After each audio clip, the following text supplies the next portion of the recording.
Also, education. All right. Good afternoon. I'd like to call Yeah, the it's State crazy. Employee Benefits Committee meeting to order. It is 2:02 on Friday, March 21st. I'd like to call for roll call, please. Amanda Cahill from the Statewide Benefits Office will do it. Yes. So in person, we have Director Maxwell, Jeff Peschner, Karen Peterson, Bill Overly. Joining us virtually, we have Secretary Gordon, Lieutenant Governor Brendan Fountain, Commissioner Navarro, Director Stephen Castino, Deputy State Court Administrator Evelyn Nesselrode, Paul Bombach, and Controller General Miller. So we do have quorum. I think the Lieutenant Governor, you might have had that name wrong. Oh, my apologies. Okay, so after discussion with the Statewide Benefits Office and the Department of Justice, the chat feature in Microsoft Teams will now be disabled for all SCBC meetings. This is to ensure the integrity of the meeting and the accuracy of the meeting minutes, as conversations in the chat are not reflective of a public discussion among members of the committee. A public comment period will still be provided at the end of each meeting to allow members of the public the opportunity to comment on items being discussed. Should any committee members be opposed to this or bring up technical issues, you can say the following. The SCBC at Delaware.gov mailbox is being monitored for the full duration of the meeting. So if committee members have technical issues during the meeting, they can send an email to the mailbox. The SBO team will provide immediate assistance for members of the public. A Teams user's guide developed by SBO will be distributed with the meeting materials and is posted on the SCBC webpage. Committee members and members of the public are also welcome to attend all SCBC meetings in person. Anybody have any questions on that policy? Thank you. So we do have number 2 on the agenda is the approval of the March 7th, 2025 SCBC meeting minutes. Hopefully everybody's had a chance to review those. I would like to entertain a motion to approve. This is Stephen, so moved. Second. Motion has been made and seconded. All those in favor say aye. Aye. Aye. Aye. Aye. Those Aye. opposed? Any opposed? Motion carries. Mr. Chair, may I be marked as abstaining since I was not present at that meeting? Sure. So we have one abstention. Mr. Tashner would like to abstain. This is Evelyn Nesselrode. I would also like to abstain. Thank you. Two abstentions. Thank you. All right. We have agenda item number 3, which is Statewide Benefit Office Director's Report. So I'll turn it over to Faith Rents, please. Thank you, Director Maxwell. So yes, Faith Renz, Director of Statewide Benefits and Insurance Coverage. I have a couple of updates to report out to the committee today, but before doing so, I just want to circle back to the roll call. And just for the record, I identify that Brandon Fountain is representing Treasurer Davis today as her designee and Evelyn Nesselrode as designee for the Chief Justice today. All right, in terms of updates to the committee, I want to first just provide an update with regards to a program that was approved by the SCBC at their November 2024 meeting. There are materials posted online for both the November and October 2024 meetings with regards to this program, which was titled the Reciprocity Health Therapy Program. This was approved by the committee at the November meeting, and it will essentially be a 100-person pilot specific to diabetes prevention. It will be offered to eligible Highmark Delaware state employees. They will have the opportunity to complete defined activities through the YMCA Diabetes Prevention Program. And through completion of these activities, they will earn financial rewards up to $275. The details, like I said, on the program are included in our online meeting materials. But as an update to the committee, the statewide benefits office has been working with Highmark and Reciprocity on implementation of the program. We anticipate a launch for the one-year pilot in mid-April. And aside from just a few slight adjustments in the timeframes for completing those activities, the program will launch as approved by the committee and as outlined as option 2 in the fund that was identified on slide 4 of the November 25th, 2024 presentation that again is posted on the SBO or SCDC webpage. That is. Any questions with regards to that before I move on? Right. Hearing none, just briefly, the benefits office has initiated negotiations for contracting and amendments on all of our benefit programs for the plan year that will begin on July 1st.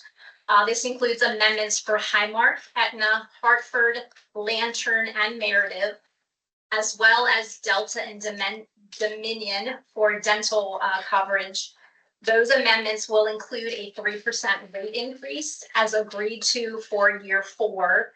And there will be no changes in rates for the IMED vision plan. However, there will be an amendment potentially addressing the plan design modifications if they're approved by this committee today. There is an additional 1-year extension that has already been put into place with Securian for the group universal life benefits. That was completed in 2024 as a result of approvals by the SCDC. It will include a slight decrease in the employee rates effective July 1, 2025. Lastly, the benefits office continues to work through negotiating new contracts as a result of our 2024 request for proposals. So specifically, those new contracts will be with Securian for accident and critical illness benefits, ASI for flexible spending, pre-tax commuter, and COBRA benefits, and then lastly, Health Advocate for employee assistance program services. Any questions with regards to those updates? All right. Sure. Mr. Overly? Just one question. The 3% increase that you referenced, will that require SCDC approval? It will not. It was part of the initial contract that was awarded to both of those vendors as a result of the 2021, 2022 RFP. That was the 4th-year option. That's correct. Okay. Yes, but we did ask for their consideration to move forward with no rate action. They did provide us with some claims experience and loss ratio calculations that certainly support the justification for exercising that right for that 3% increase. I have a couple of updates on changes in our participating groups. As a reminder, participating groups are primarily municipalities, volunteer fire companies, and other groups that are permitted in Delaware Code to participate in the group health insurance plan. These groups are required to notify the benefits office no later than March 1st of any intent to terminate or join the plan for the subsequent July 1 plan year. These groups, as per code, are permitted to participate in health, dental, and vision benefits for their benefit eligible full-time employees. So in addition to the University of Delaware, which we've discussed, the university obviously will be pulling their active and non-Medicare eligible retirees from the group health insurance plan effective July 1st. And January 1st, 2026, for Medicare eligible retirees. In addition to the university, which I want to call out, is by far the largest of our participating organizations and make up about 50% of that entire participating group bucket of plan participants. We have received notice from several other groups. Notably the city of Milford, who currently participates for medical and dental. They have a total of 256 members. That includes their subscribers and covered dependents. They will be leaving the plan effective July 1. Additionally, we've been notified by 5 Points Fire Company, who participates in medical, dental, and vision. They have a total of 8 members. And then lastly, Wilmington Manor Volunteer Fire Company. They participate for medical and dental, and they have a total of 40 members. They will all be separating from the plan effective June 30th. There are provisions in our participating group agreements that prohibit these groups when terminating from returning to the group health insurance plan for a 3-year period. So we will we'll monitor that closely. The last update I have with regard to participating groups is that we do have several groups who have submitted their intent to opt into the state's vision plan for July 1. Those groups being the town of Bridgeville, the town of Millville, and the city of Newcastle. Question, Faith. Sure. Is the date the same for people that want to opt in? People opting out have to notify by March 1st. People opting in March 1st is at the same That is time. correct. So can I just, I would like the committee just to consider like making a standing agenda item, like the first meeting after that deadline passes, just to provide the committee an update, because I did get an email and the tone of it was kind of like we were not being transparent and announcing some of the departures from the fund. And to make, I had a conversation with Faith, and this is like natural course of business. People make a decision to leave the plan. I just didn't want everybody to be aware of what they all are. We talked a lot about UD just because of the impact and the size of their participation. So I just would like to put that as a standing agenda item for future meetings in March, just to get the committee to be informed about it. Absolutely. Mr. Chairman. Sure. Just to follow up, Faith, on the University of Delaware, I think it was 12,400 people would be withdrawing, but a number would be remaining. Do you know what that number is, the people who will remain in our plan? So, yeah, thank you, Ms. Peterson, for calling that out. So I want to be clear that the university today, under their participating group agreement, provides group health insurance benefits to active university employees and also to retired university Medicare and non-Medicare eligible retirees. Included in that active employee population, which I am going to kind of look to Leanne to maybe give me that subset of the number that we just provided. I want to say it's probably around 10,000 that are active employees. There is about 1,700 individuals who, upon their retirement from the University of Delaware, will receive pension benefits under the state employee pension plan. So these are primarily non-faculty employees. Those individuals will continue upon their retirement to receive pension and therefore healthcare benefits through the group health insurance program.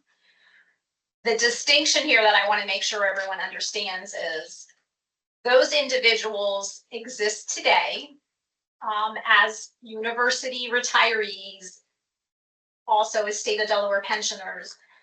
We're somewhat agnostic to this here in the benefits office, because those individuals become part of the state employee pension plan and they therefore are part of that population.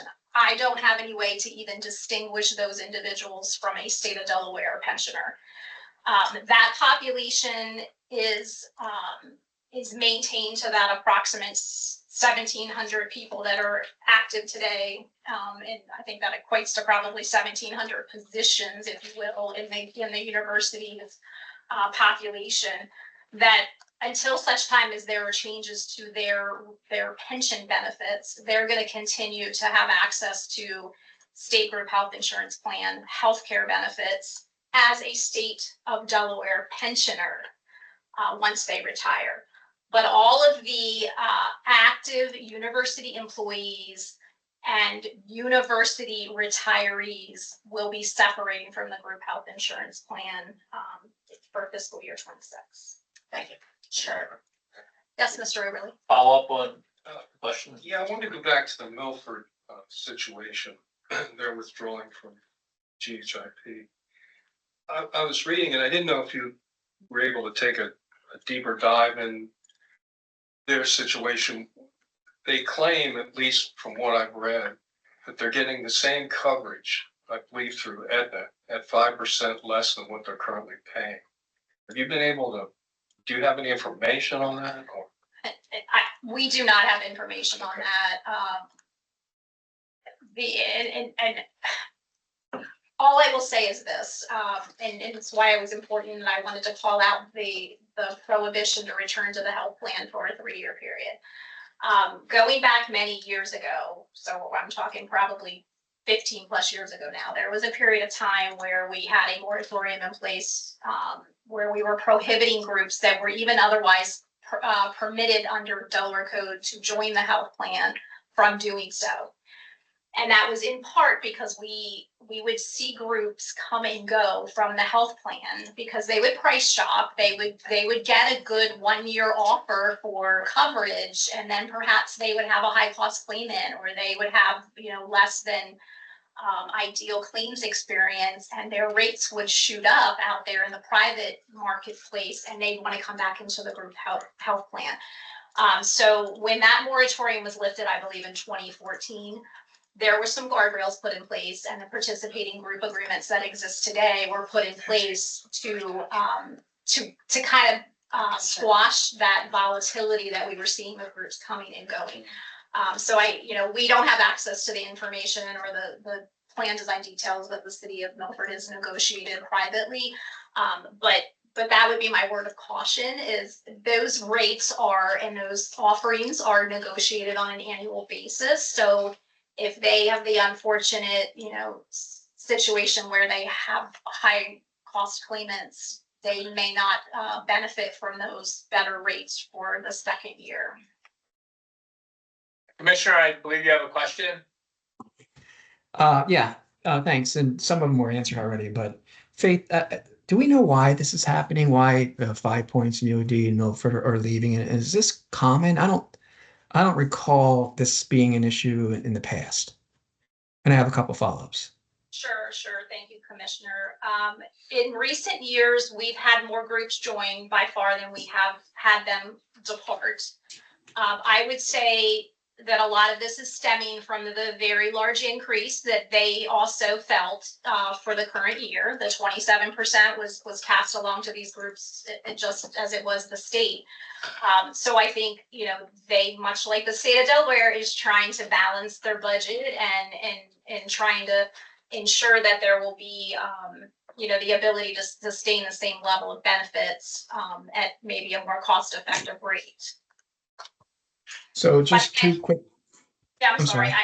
I just want to call out as well, that there are about 80 groups that participate in the state's benefits. As I said, the university is making up half of that population, but we are the health plan of choice for these groups. But obviously, the pressures of the comprehensive coverage and the rising costs, I think, are pushing their budgets to the limits as well. Follow up. Just real quick, what percentage of the total participating group is that has left? And has Willis Towers Watson figured out how that'll impact future rate adjustments? The percentage that's left in terms of members. Yes, those who left, UD, 5 Points, I know was another, I wrote it down, I can't read my own writing, and now Milford. What percentage of the total GHIP, what does that represent? Again, the university is about 50% of the total participating group population.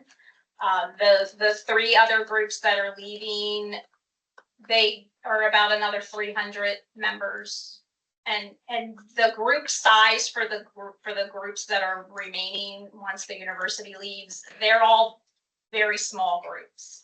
They're ranging from, probably 50 to 150 members on average. But to answer your second question, yes, Willis Towers Watson has considered the impact of that. I think, Mr. Stitzel talked about that at the last two meetings, and there'll be some further discussion on that today. And just the last point is, to your point, Faith, lower cost doesn't always mean a better, right? So there's a reason why that rule is put in place so that people don't bounce around. This is not uncommon in the insurance industry. Well, they will lowball maybe the first year or first 2 years and then hit people with a significant rate increase. So just for those who are considering it, just buyer beware. Thank you. Mr. Tasher, did you? No, you're pointing that the insurance commissioner had I this. thought you raised your hand. So. No, I was trying to get your attention to that. Thank you. Thank you for the questions. I'll just very quickly, just wanted to update the committee that as requested by the SCBC in 2024, the benefits office has released a survey to state employees with regards to their preferences on life insurance. This does include a very brief training on the front end, just to familiarize them with the different types of life insurance products in the marketplace, and then ends with that preferences survey. The survey is currently open. It's scheduled to close on March 31st. Our participation to date is rather low at 3% for our enrolled employees and 1% for those that are eligible for life insurance but not currently enrolled. We will send a reminder email on Monday, the 24th. And then similarly, the benefits office did release and has already closed a vision preferences survey ahead of our upcoming vision request for proposals. This survey has closed with 12% participation from our benefit eligible and enrolled employees. Both survey results will be reviewed and discussed with the proposal review committees for those two RFPs when we get into that process later this year. Any other questions before we move on? Seeing none, thank you, Faith, for the very detailed director's report. Thank you. So item number 4, February 2025 fund report and financial update. You want to turn it over to Brian? Thank you, Director Maxwell. Let me go into slideshow mode here. Good afternoon, everybody. Brian Stitzel from WTW. Jumping into February fund results. Premium contributions continued to be slightly worse than budget, running on a monthly basis. Just under $1 million for the month of February, generally driven by lower than expected non-payroll or participating group premium contributions. You can see for the full year, we're running at about a 0.5% deficit to budget. Other revenues came in $47 million worse than budget, really just due to a timing issue. So let me flip here. So you can see in our budget, we were expecting to have the commercial and EGWP pharmacy rebates hit the fund in February. They actually didn't hit the fund until March. So we updated the forecast to have them come in March. Net, those two amounts combined actually did come in better than anticipated. So it truly was just a timing issue, but it had a positive impact on the full year FY25 forecast. Claims came in about $5 million worse than budget, predominantly due to higher than anticipated Highmark claims. It seems as though there's been some high cost claimant experience over the past few weeks of invoices, so driving claims experience down. And then expenses were about $350,000 worse than budget. Better than budget due to slightly lower program expenses. I believe in the decks that you all have, the full year forecast had an error in it where it was not reflecting the shared savings payment due to Highmark. So we have an updated deck. We'll make sure that gets distributed after the meeting. But you can see now, based on results through February, again, continuing to reflect that timing issue with the rebates into March, the full year forecast is expected to be $2 million better than budget. So call it just about right on budget for the full FY25. Slide 5 shows the same results, full year budget and year to date and reforecasted results just on a monthly basis. So again, you can see the flows in and out. I know we pointed out in the past that the fund had gone negative at the end of FY24. There was a transfer from OMB to make up for that, which was paid back in September.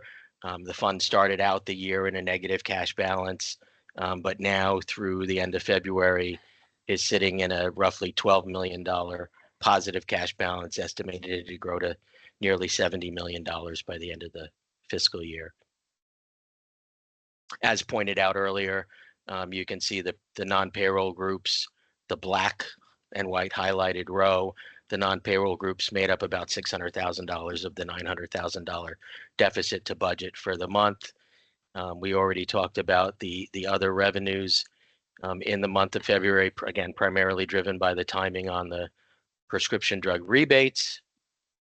Claims you can see in the high mark column. So on the active side, almost $45 million versus $41 million in budget. Early retirees, similar pattern, 7.6 versus 6.3, and Medicare retirees, 8.4 versus 5.9, which were the primary drivers for the roughly $5 million shortfall to expected for the month. Updates on GLP-1 experience.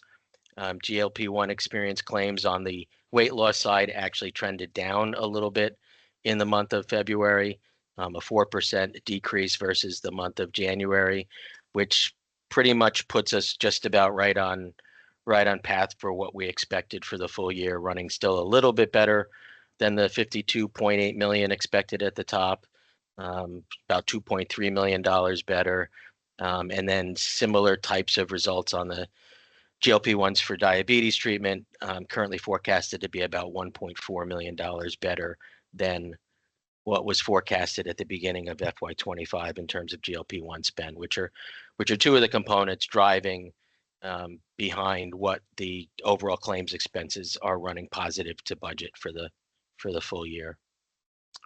And then again, expenses fairly benign in the month of February. You can see slightly lower program and ASO fees, slightly lower office expenses, and slightly lower consulting fees driving the nominal surplus to budget in the month of February.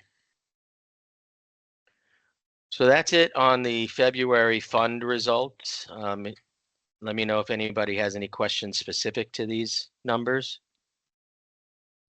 Hey, Brian. Mr. Bombeck? Yeah, can you go to slide 9?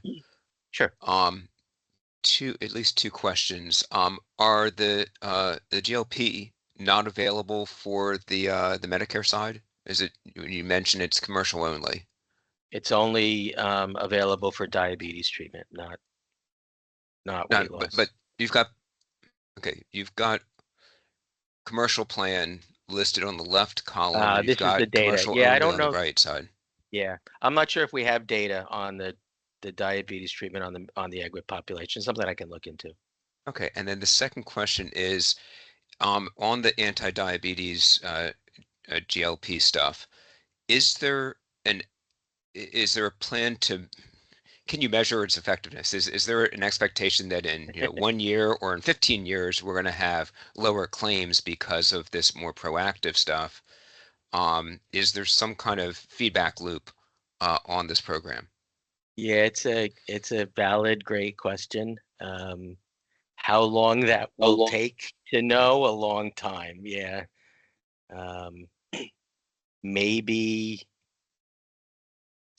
3 to 5 years we'll start to see some measurable types of information. It's still a little tough just because we still seem to have persistency issues, with individuals coming on and off these drugs, which may be making the waters a bit murky as well, because there are some negative effects when you come off the medications. But it's probably going to be a while before we know. And when did the program really start at scale? What calendar year, do you know, or fiscal year? For the GHIP, it was FY '24. Okay, all right, thank you. Yes, FY '24. Karen Peterson? Yeah, it was the GLP-1. You know, I remember when it was forecast that this would cost, I guess, a couple $1 million a year. And now it's, what, 52 million? And I know some states have started to back away from paying for it, at least for just weight loss. They might keep paying for it for diabetics, but not for weight loss. I guess the question is, could we put this on the agenda for a future meeting to revisit this? Absolutely. Does anybody else have an objection to this recommendation? I would certainly support that. All right, anybody up there have any comments? But I think this is one of those, possible areas that we should look at as because of the fact that what we have, the estimates of what it was gonna cost and what the actual results have been, is something I think we need to look at, how other states have adjusted to what their benefit plans look like. And the other concern, obviously, is that we're paying, what, about $1,300 per use for the, Per script, yep. yeah, prescription and stuff. And in Europe, they're paying $58. You know, we just try to figure out how come it's $1,300 here and $50 there, and maybe we can figure that out. Sounds good. Thank you so much. Brian, does that conclude your fund report? It does. One more question. Karen, Peter, another question. And this is not, it's something that was on this presentation, but it's something I kept coming across as I was going through some of the earlier charts. And that is, there's a notation about non-payment of premiums or delinquent members of the plan. Is that an issue? And how is it that they're not paying their premiums? So I believe, and I may turn it back over to SBO to answer the question, but Ms. Peterson, that population, there is a nominal population there who either they're maybe out on leave or they don't have enough in their pay to cover their premium contributions, so they're made up in future payrolls. But maybe I'll ask either Faith or Leanne if you have a little more clarity behind that. But my understanding is it's a very nominal group. Okay. Yeah, so there are situations where employees do not have enough in their paycheck. Maybe they're on leave without pay for some reason. So the benefit deduction amounts can't come out. So when they return to employment or while they're out, they have the option to pay via check.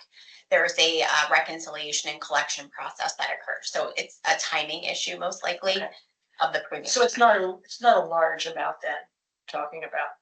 No. Okay. All right. Thank you. Moving on the agenda, I think, Brian, you're up again with regards to fiscal year 26 planning considerations, health plan premiums rates. So I think you have a presentation for us. Correct. So we have the same 3 scenario long-term projection and rate action pricing scenarios as were presented in the March 7th SCBC meeting. These are basically locked down on the same results to be consistent, so that the SCBC could review the different scenarios, the different rate actions in order to vote at today's meeting on the FY26 rate action. The first pricing scenario assumes that each individual year, so FY26, 27, 28, 29, et cetera, are all treated singularly on their own in terms of determining how much of a rate action is or isn't needed in order to meet the desired surplus results. Based on that individual year model, recall that would mean that FY26 rate action would be 0%. So FY26 premiums and employee premium contribution rates would be exactly the same as they are today, but would ultimately lead to higher rate actions needed individually in FY27, 28, and 29 at a range of roughly 7 to 11% in each year. And just further note that all of these scenarios already do anticipate the University of Delaware leaving the GHIP for FY26. Just a resummary of the FY25 premium rates, again noting that in this scenario, FY26 rates would all be the same as FY25. Alternative number 2 is a 3-year smoothing approach where we would calculate a single premium increase that would go into effect for each of FY26, 27, and 28 in equal same percentages in order to produce a $0 deficit after reserves by the end of FY28. In this scenario, that smooth rate action would be 4.2%, again, for each year of FY26, 27, and 28, with then a much higher single rate action coming in on the back end projected for FY29 at 15%. And again, recall from the March 7th meeting, all of these scenarios reflect that higher trend assumption that was approved by the SEBC last year for FY25. And it is anticipated that trends maybe have peaked a bit and will start to come down, but these do assume those same higher trends for each year of the long-term projection. And in this particular scenario for FY26, with the 4.2% rate increase, employee contributions, monthly contributions would increase over FY25 from a range of a low of $2 per month for employees, single employees, employee only in the First State Basic Plan, up to a high of $17 per month for those electing family coverage under the comprehensive PPO, and the state share similarly would increase monthly by a range of $42 per month to a high of $114 per month. And then the third alternative, very similar to the last one, but in this case, it's utilizing a 4-year smoothing approach. So now we're looking to solve for a $0 deficit after reserves by the end of FY29, utilizing single individual equal rate actions in each of the 4-year period.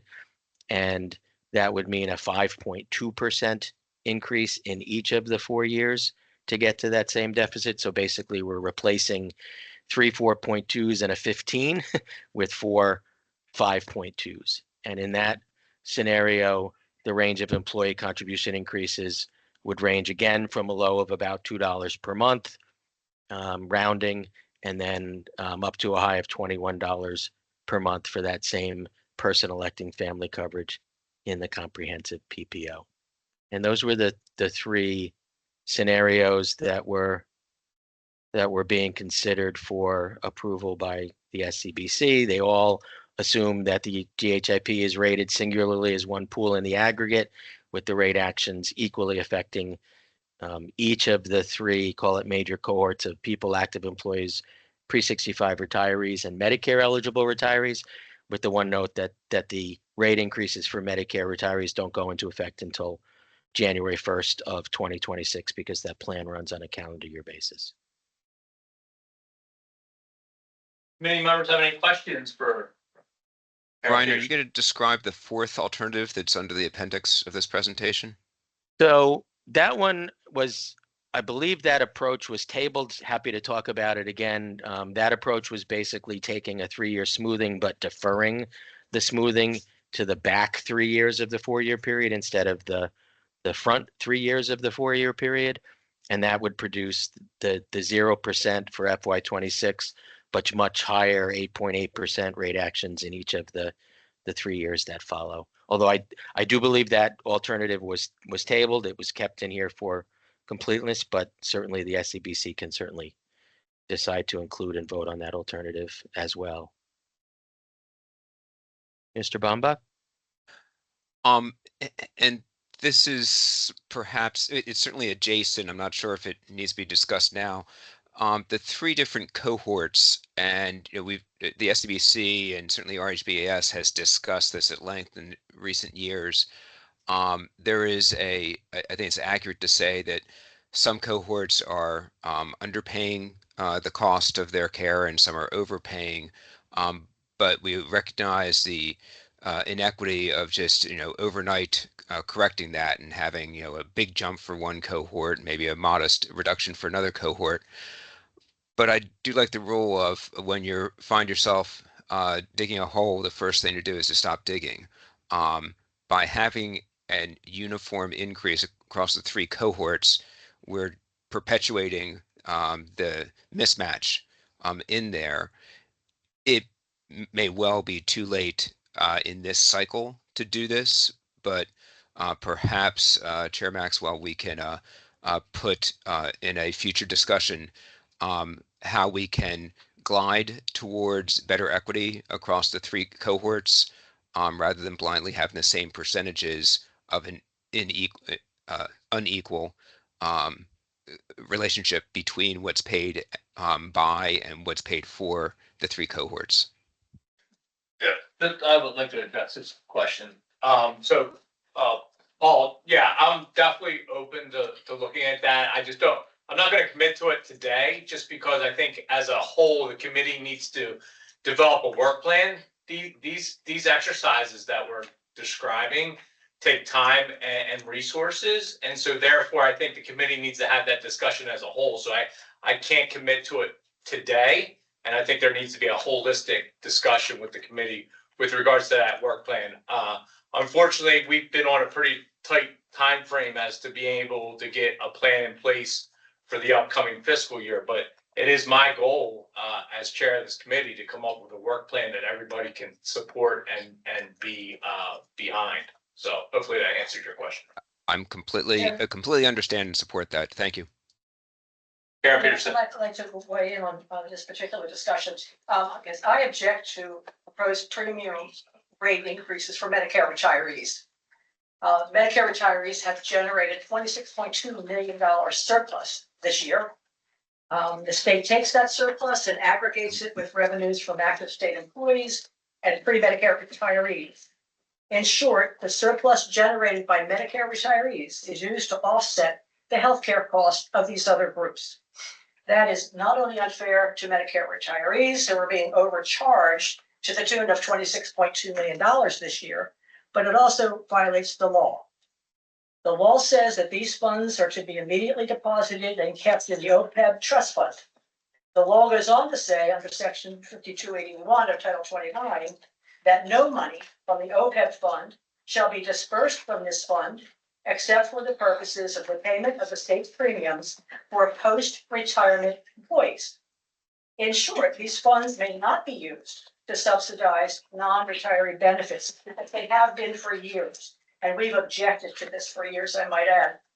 As a result of this practice, Medicare retirees have seen their premiums skyrocket from $482 a month to $612 a month in just 3 years. And if the proposed increases are adopted at 4.2%, the amount will reach $638 a month. Unlike active state employees who received a 31% pay increase during the Carney administration, pensioners are lucky to get 1 or 2% every couple of years. It's not right that the Medicare retirees on fixed incomes are forced to subsidize active employees' health insurance. Medicare retirees are currently being overcharged by 13.6% for their coverage. So not only should we not approve the 4.2% increase, we should be reducing the premiums by 13.6%, which would decrease their premiums from $612 a month to $529. But that can't happen until we isolate the three populations: active state employees, pre-Medicare retirees, and Medicare retirees, and start charging each group separately, and then decide whether or not to smooth each group's increases. And I understand what Mr. Bomback is saying is that it might be a shock up front, but it's actually a violation of the law to continue doing it the way we're doing it. So it might be hard in the beginning, but it's bring us into compliance with the law. So I would like to make a motion. I move that the vote on premium increases be delayed for 1 month, during which time WTW shall reduce the current Medicare retiree premiums by 13.6% and recalculate the resulting necessary premium increases for active state employees and pre-Medicare retirees. Apologies for the interjection. I would just like to state for the record that Lieutenant Governor Gay has arrived to the meeting in person at 2:40 p.m. Second. I will second Karen's motion. I would like to make a comment. Sure. And it goes back to Paul, and I think what Karen is saying, that given the inequities in terms of the cost versus the premium structures now, and it's not an easy thing, particularly for the pre-Medicare retirees. I think the last number I saw, they take a hit of about, was it 37%? Was significant in terms to make everything equitable across the spectrum. I do agree with Karen that I think that the Medicare retirees have been subsidizing the fund for years, and that's certainly something that we need to take a look at, but perhaps in a holistic way, as Paul originally suggested. And I know it's going to take some time to get there. But I guess to move the issue along, I will second Karen's motion, and we'll see where it goes. Can we discussion on the motion? Sure, discussion on the motion, please. Mr. Chairman, add one thing, and that's these premiums are in addition to the $175 a month we already pay for our Medicare Part B. So you have to add the 175 to the 612. Sorry. Discussion on the motion. My question, I think, is for our experts who are on the line. There seems to be a serious allegation that the plan proposals would violate the law of the state of Delaware. And do our experts have an opinion on whether the design of their plan and the design of their suggestions violate the state law of Delaware? Does our Attorney General, our DAG on the line? He's right here. I will say that I'm not I've only seen you all. prepared to have a detailed substantive discussion about an allegation that the current structure violates the law. I do not think that's a fair characterization without substantial research and discussion on that point. Mr. Chairman, it's not an allegation. I It's been in our didn't records. sound you yet, unless she finished. But that's all I have to say. I think it's a bit premature, I think, to make a conclusory statement that the current structure violates the law. I think that respectfully, that further discussion is warranted on that point. I don't know that we are, at least I am prepared to have a substantive discussion on that for today's purposes. And can I clarify? And I do appreciate our DAG and lovely to see in person. Lovely to see everyone in person. Thank you for being here. I'm also interested in our experts who are recommending a plan and move forward. If they have any comments about their assessment and whether they have looked at the code in making these recommendations. Brian, would you be able to speak about that at a very high level? I think at a very high level, obviously the rating as it's been done, call it in the aggregate, has been done each and every year. I don't think code has changed relative to this since the codification of the mandate relative to the program options that are set and what percentage of those premiums that individuals pay. Now, I am not a lawyer by any stretch, but having said that, I think the key term in what Ms. Peterson read relative to the code is that the funds coming out of the OPEB trust are being used to pay premiums. The premiums are set per plan, whether they're set with the belief that they are individually or not individually covering the cost of the individual group. The premium rate is set and voted on, and that is what is explicitly coming out of the OPEB trust. And I think that's the key term in what we're talking about. Now, additionally to other comments made around the table relative to the topic, we have looked at a number of times over the past year, maybe the past couple of years, rating the three groups separately. And I forget who made the comment. I believe it was Bill, that yes, while the Medicare retirees, if we're set in a vacuum, would have a 0% rate action, the pre-Medicare retirees would have an exorbitantly much higher rate action, and not just in any individual year, but in every year during the term of the 4 to 5 year period that we've been doing long-term projections on. And additionally, relative to the total premium that's going into the GHIP and ultimately into the fund, and I will flip back to the February fund because it shows the premium contribution revenues. I just want to point out that, again, putting the participating group premium contributions aside, because those amounts coming in from the non-payroll groups are 100% of the premiums.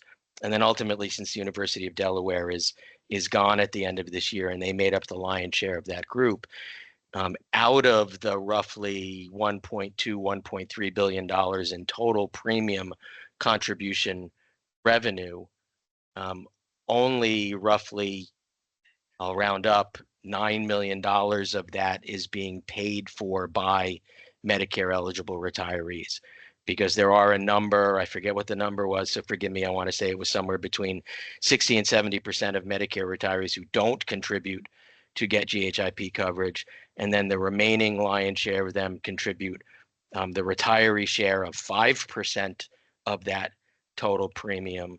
And then there are others who pay more simply because they didn't have the service required to get explicitly the 5.5% share at retirement. But ultimately, the Medicare retiree population itself is contributing roughly $9 million, or less than 1% of the total premium contribution. So it's all funded, or mostly funded, out of the state's pocket. It's just that it's coming with premium rates for the 3 cohorts with equal percentages, but it's still ultimately, even if it were rated independently, it would still be the lion's share coming directly funded by the state. Mr. Chairman? Yep. Yeah, I don't think anybody disagrees with the fact that all these funds have been aggregated in the GIP, whether it's the Medicare retirees, the pre-Medicare retirees, or the state active employees. That money's all aggregated, and the bills are all paid. The money is commingled, and the bills are all paid.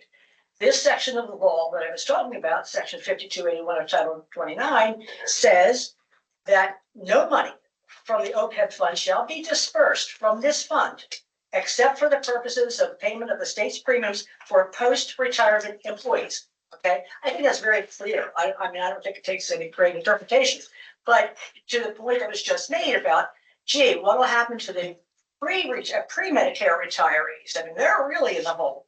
Well, that section of the law allows you to use the $26.2 million surplus in the Medicare fund to pay for the pre-Medicare. They are also post-retirement employees. So you can take that and apply to that. But what this is saying, you can't take that and apply it to active employees, which has been the practice for many years in the state. And my only point, sorry to cut you off, my only point there was that, because again, as you read it, the funds can only be used to pay the premiums, and that is exactly what the fund is doing. Whether you agree with how the premiums are set or not is another question. But once the premiums are set, those monies are being used to pay the premiums of those groups. But Sure. are they also being used to pay other people's premiums, is the point, like active? No, they're not. Their premiums are set, whether or not, again, now that's a different- $600, $500, $700, it's the premium. The Medicare premium and the Medicare with EGWP premium is a calculated amount approved by the SCBC as the Medicare premium, and that's what's explicitly being paid out of the OPEB trust. I understand that, but if you aggregate all those funds into the GIP, including this $26 million surplus, and everybody's premiums are paying elsewhere, how do you separate that money out as to this is being used to pay this employee's premiums, this is being used to pay this Medicare person's premium? How do you distinguish between those funds if they're all thrown in one big pot? And But everything it's out of that pot. well, the whole pot is used to pay claims. Yeah. This this needs more discussion. I'm a little bit disappointed that it's coming to our attention at this point in time. I know we're voting on rates, but we've been talking about this for a while. So this point about being illegal is a bit concerning to me, but I see other people's hands up. Paul Baumback. Yes, thank you. I think to me, there's two questions. One is, can we wait until the April 25th meeting without screwing up any deadlines? I think it's the 25th. And I'm hoping the answer is yes. And the second thing well, actually three things. Second thing is I would like to focus on this legality issue. If that's a valid concern, and I looked at this, a few days earlier, and I see the same reading that Senator Peterson has seen. It seems to me worthy of taking a pause. Because I think it'd be bad for the SCBC to knowingly proceed on something that has a questionable legality to it.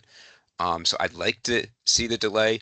That said, we don't have the wording of the motion up, and I'd like to see that because I think the motion, as Senator Peterson phrased it, included a determination that we would set the premium increase to 0 for Medicare eligible retirees. I would like to see the pause so that we can figure out what the increase should be without predestining what that decision is. I'd like to have that wait until the next meeting, have the legal research to see that legality, and at that point make the decision on the rates rather than today, without having fully researched the legality, make a determination of what the increase should be for Medicare age folks. Thank you. Steve Constantino, you had a question? You're on mute. This is really, really quick and just a comment. Number one, Brian kind of said what I said. What the premium is for Medicare retirees is a totally different product than what I get as an active employee. You're paying for that benefit. That premium reflects the cost of that benefit. The second thing is community rating, because this is like community rating versus experience rating, some of this discussion. And I just want to know historically the reason why governments got into community rating, all right, rather than experience rating between groups, because if you didn't do that, those groups that have high claims of the, and that are sick could actually, insurance companies could progressively increase their premiums, and it would be unaffordable for them. All right. Community rating just makes, the goal is it so that we have access to health insurance in an affordable way for each individual. So that's a historical context that I just wanted to say. Thank you.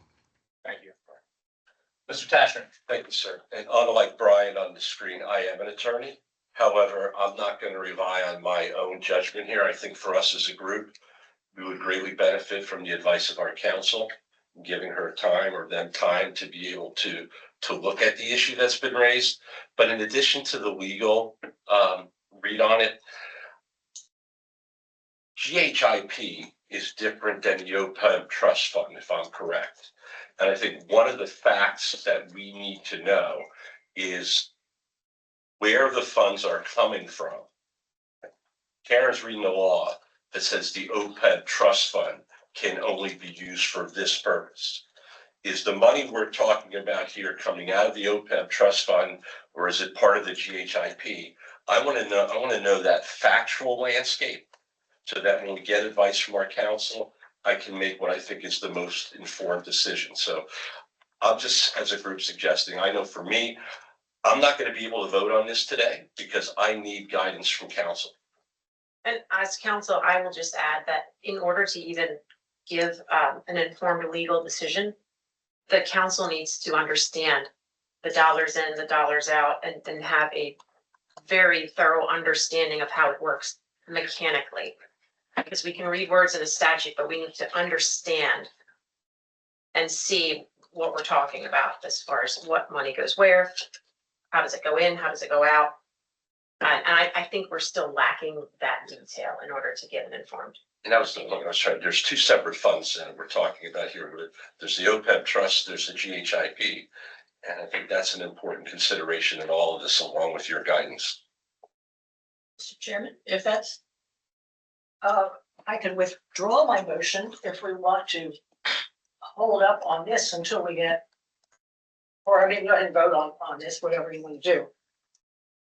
I would like to ask the question to the director as to the feasibility of being able to delay the rate setting for a month. I know we particularly, we're on a accelerated path because of open enrollment. I don't believe there's sufficient time to postpone, but I would like to hear directly from you. Thank you, Director Maxwell. Faith Runs, Director of Statewide Benefits.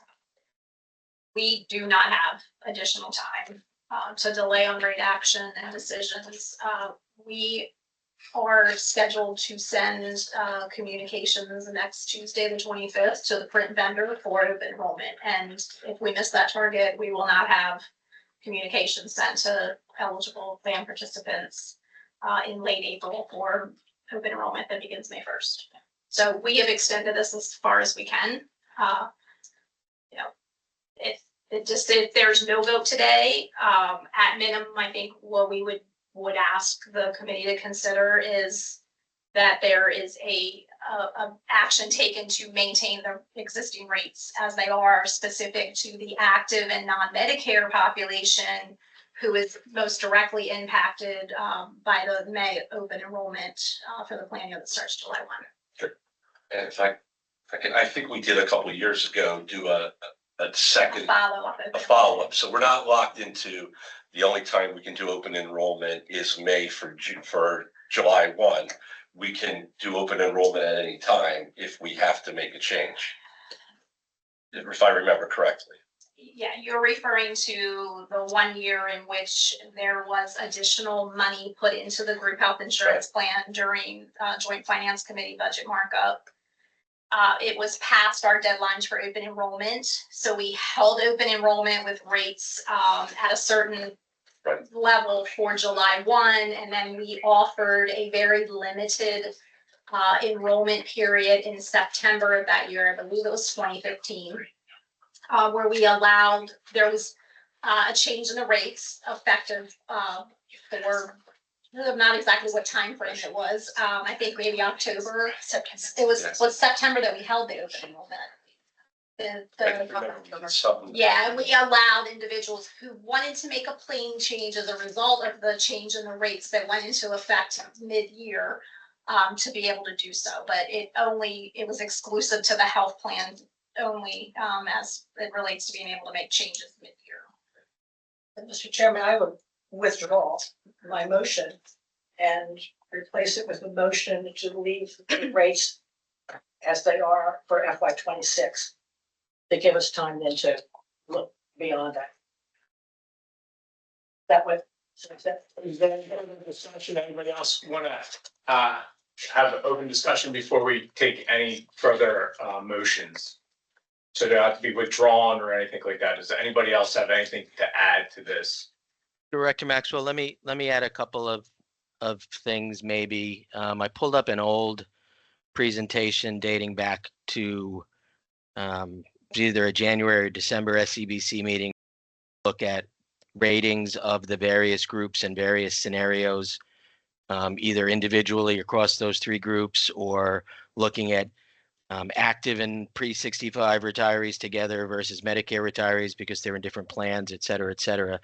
And just to level set as well, these are all 3-year smoothing scenarios.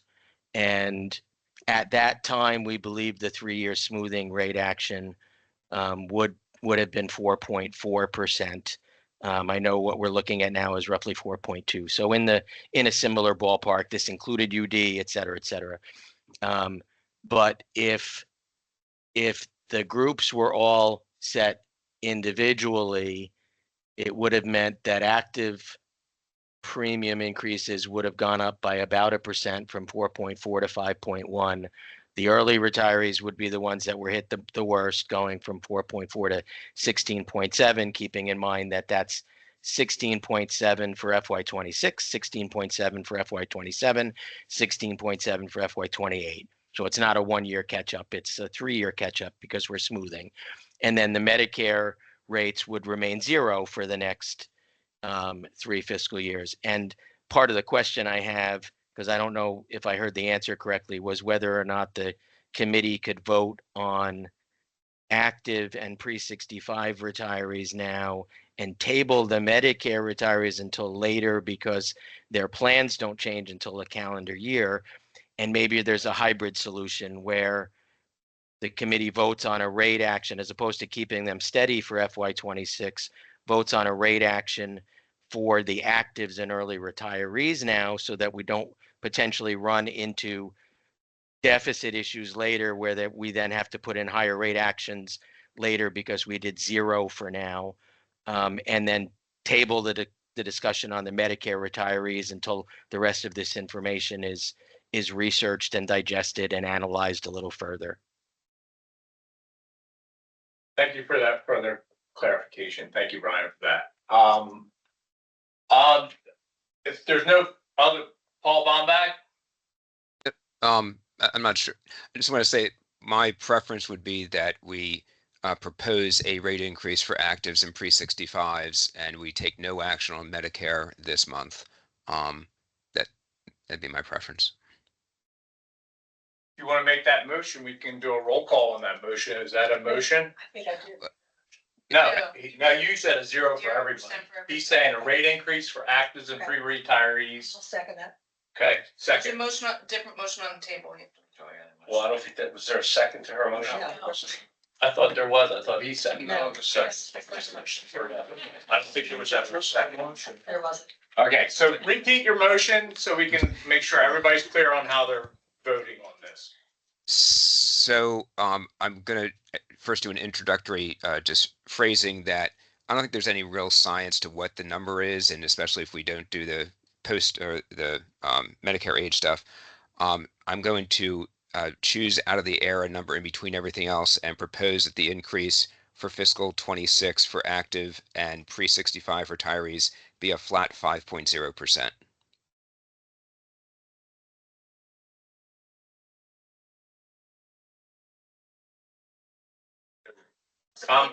Director Maxwell, this is Faith Renz. The concern with that from the benefits office is what we need the committee to take action on today is the actual rates by plan and tier that would go into effect on July 1. We don't have the actual rates by plan and tier for a 5% scenario. Okay, thank you, thank you. I will adjust it and do the 5.2%. There's a motion before us. Is there a second? Second. Any further discussion on the motion? Just discussion on the motion. Yes, sir. Maybe I'm confused. I thought the original proposal was 4.2 blended rate for 3 years. Now, the proposal on the table is 5.2. No, he revised it to a 4.2% rate increase. Is that correct? No. 5.2. I revised to He's still in 5.2, the slide farther number smoothing. 8. The 5.2 is the 4-year smoothing scenario. So we're away from the 3-year smoothing. Let me just make a general comment, if I could. Yep. When I see difficult things, I try to think of solutions. And quite honestly, I came here today prepared to vote against any increase for the next fiscal year to build some pressure so we can look at reasonable alternatives to business as usual. We've got an opportunity with a PBM contract coming up. We've got an opportunity with a TPA contract coming up. We have an opportunity to address what I think are serious problems with GLP-1 medications and the significant costs and the impact to the fund. So I am not prepared to vote for any rate increase until we begin to look at serious solutions to what I consider to be an ongoing problem on the pricing end of healthcare in this state. Thank you. There's a motion. And I might add, and I say that in this spirit, I get a sense that in this administration, there's a real interest in trying to get to the root cause of a lot of the problems on the pricing side. And I am totally dedicated, and I committed to the speaker when she appointed me, that that's where my efforts would be placed. So, you know, it's in that spirit that I make these comments. Thank you for that. Evelyn, you have your hand up? Yes, I had a question on the motion. Is part of this a permanent increase and part of it temporary till we find, I'm confused what part is permanent, what part's temporary till we find out, more information on the legal issue. So if I may, the legal issue question is purely for the Medicare age Yeah. subpopulation, and this motion is purely for the non-Medicare age population. So the Right. 5.2 would be a permanent rate increase for fiscal 26. And the SBC will have the opportunity to consider any increase for the Medicare age in later months. Later. Okay. All right. Mr. Bond, Thank you. I think I just want to point out the legal issue as I'm understanding it it involves both the non-Medicare retirees and the Medicare retirees. Because the question is specific to the OPEB trust. Yes. Which, as Ms. Peterson pointed out, applies to both retiree populations. Do you want to respond to that, Mr. Novak? Yes, I think that well, in one sense, the one question is undeferrable in that we need to decide, and again, zero isn't a decision, but we need to decide what the rate is for the non-Medicare age people, because that plan starts July 1 and the materials go out next week. The question for the pre-Medicare retirees is they're the population who should see if we went the fairness approach, they'd need the greatest increase. So I've got no problem doing a 5.2% increase when actually 16% is what the one slide shows. But I'm very uncomfortable having more than a 0% increase for the subpopulation that the fairness approach would suggest having a reduction in stuff. So I think I view this motion as being consistent with the spirit of working fairness. And even if we found that the dollars from the pre-65 retirees has to stay for the pre-65 retirees, we know that we need more dollars there. So I think the 5.2% increase is consistent, even if the legal analysis finds that we need to keep the dollars from each of those columns in each of those columns. Lieutenant Governor? I'm gonna try and be thoughtful with my words. I understand the issues of fairness, and in fact have enjoyed arguing for many of those issues of fairness alongside my legislative colleague. My concern is that we are looking at numbers and scenarios that have been developed over the spectrum of plans and groups offered that we service. And so as I'm listening to Director Renz, I am hearing her say that our decisions with respect, because we have not done the work plan group to separate people out, I don't know if we can actually perceive all of the impacts of us treating them differently in this meeting. And so that's a concern I have. I also understand that we are talking about extraordinary options because there's a concern about legality. However, and I'm new, but I understand this committee to have been working well under similar assumptions in past years where plans have been executed, and while challenged under the law in some respects, not challenged under this version of the law. And so what I would ask us to consider is that we make a decision that we feel is prudent while we are gathered and while we have a deadline. And if there is to be found an issue under the law, that we take the extraordinary measures we are now discussing in response to what I view as an extraordinary finding. And that is that this committee has been acting outside of the law of the state of Delaware and would justify extraordinary action at at that time. And that would be my suggestion to this group. I appreciate that insight. I'll just make a comment back to Mr. Bombach's proposed motion. Our rate development on these scenarios were based on the group as a whole.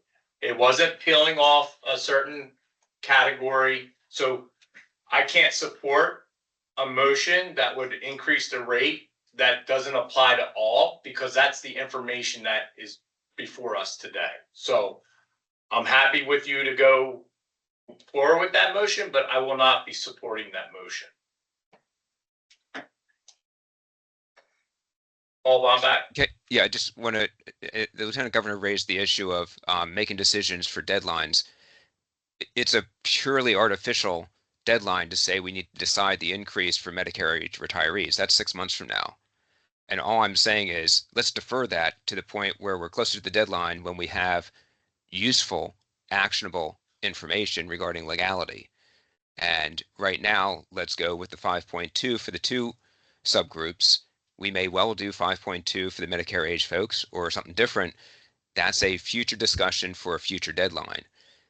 It's just by convenience, it's in today's agenda to vote for population that decision. There is no deadline before August for that. Yeah.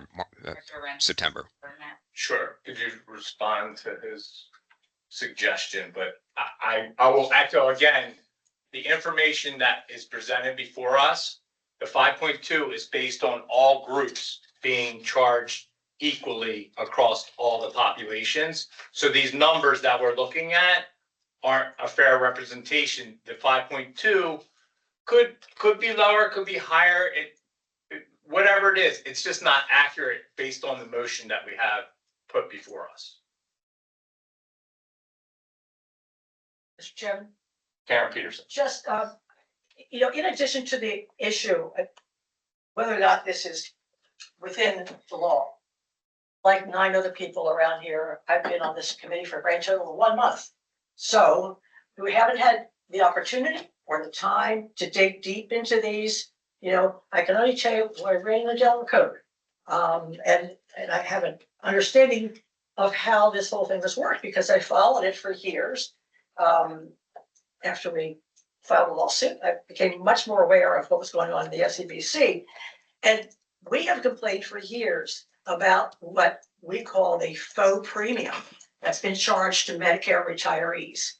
It has been well above the actual cost that the retirees cost the state. And so this is an opportunity. I thought this was my first opportunity during my big 1 month on the SCBC to say, let's stop this. Those rates have never been true for as long as I can remember. They're 13.6% higher than what our actual costs are to the state. Why are we paying extra to subsidize people who are just got 31% pay increase under the Carney administration, where we got like 1%. It's a matter of fairness for starters, and it's a matter of whether or not the law allows it. Second, so it's kind of two pronged. Any further discussion on the motion? So we have a motion before us that's been put forth and seconded. I'd like to call roll call on this motion that's before us. Before we vote, do we have the motion read back? So we're. Yeah. Because there've been a number of them that have been thrown out. I think I know what it is, but I want to be perfectly. Mr. Tasher has asked for a clarification on the motion that's before Or us. just confirmation. There you go. Would you like me to say it or? It's your motion. Okay, Yeah. sure. I didn't know if you have somebody scribing or, so my motion is that the SCBC select a 5.2% increase for the fiscal 26 premiums for both the active employee subgroup and the pre-65 retiree subgroup. Mr. Bombach, this is Director Renz. Could I ask you to confirm and clarify for the record that those rates are outlined on slide 9 of the FY26 planning consideration deck? And Mr. Sitzel, if you could display Yes, those. please. Thank you.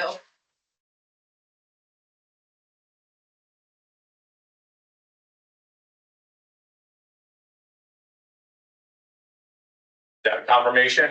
Yes, yes. And can I ask a clarifying question before you Sure. vote? Yeah. I'm confused because I believe I heard the director say that this does not work without voting on all three cohorts. Is that correct? Is this a viable motion? Is this a viable action for us to take is my question. Lieutenant Governor Gay, this is Director Renz. I was speaking specifically to the active and non-Medicare rates. Okay. We are asking for the committee to make a decision on those rates effective July 1 today. Mhm. There is additional time for the committee to consider action on the Medicare rates that would not go into effect until January 1 of 2026. Thank you for clarifying. Sure, sorry to bother you. I know. Just to be clear, what's on the screen now, we are not voting on the last gold box and the lines below it. That would be correct. So that Thank there's you, no, Mr. Hashner. We have a question from our Director of DHR.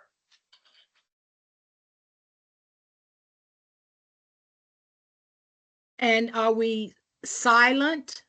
Is his motion silent on Medicare? That's Yes, correct. the motion is silent on that. Evelyn? But there is still the concern that the rate would be maybe different if it wasn't including the Medicare population? Is that correct? That is a true statement, yes.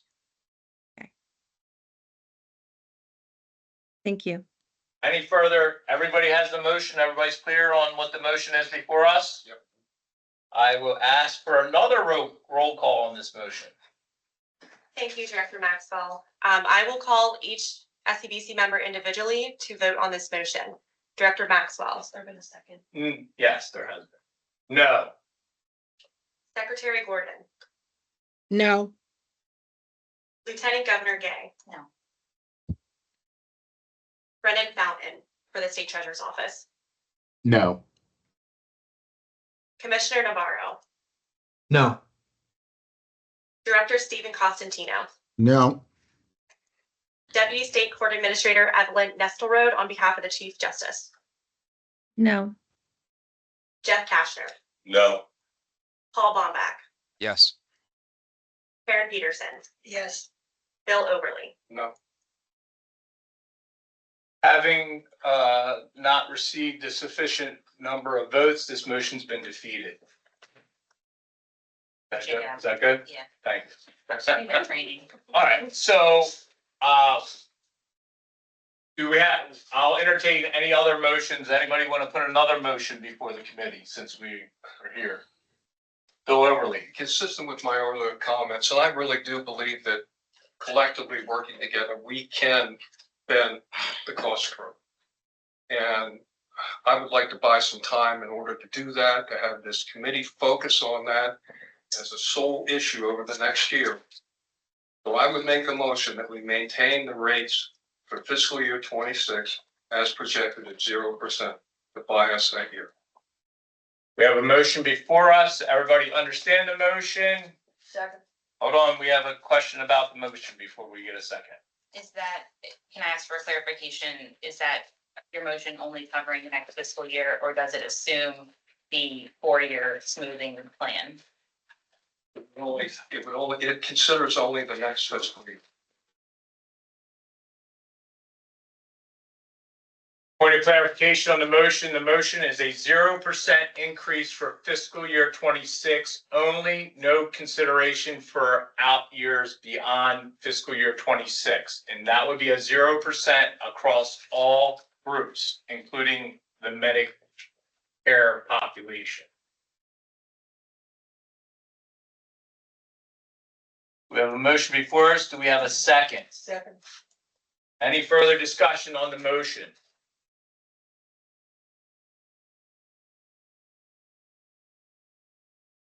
Paul If you, Bombach. if you go to the previous slide, and I get and I hope that Representative Overley, retired Representative Overley is correct that we'll get these positive changes down the road. I, just as I hate seeing that 27% increase from last year, I don't like seeing that double-digit increase projected for fiscal 28.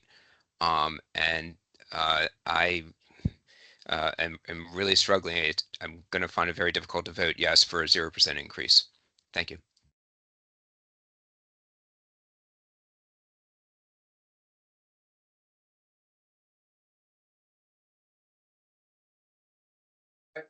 If I might. I appreciate, and there is certainly risk in this, but I do believe there's enough talent and energy around this room to begin to do some serious things on the price side of the equation that drives the cost down. And you very well might not be looking at a double-digit increase if we do the right things.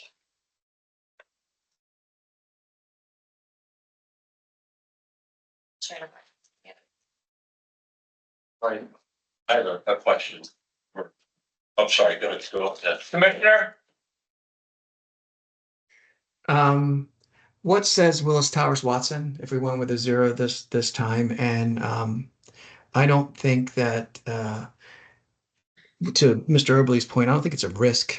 I think it's an absolute certainty that the increase will be double digit. But just curious to hear what Willis Towers Watson has to say if we went with a 0 now, what it would cost us moving forward.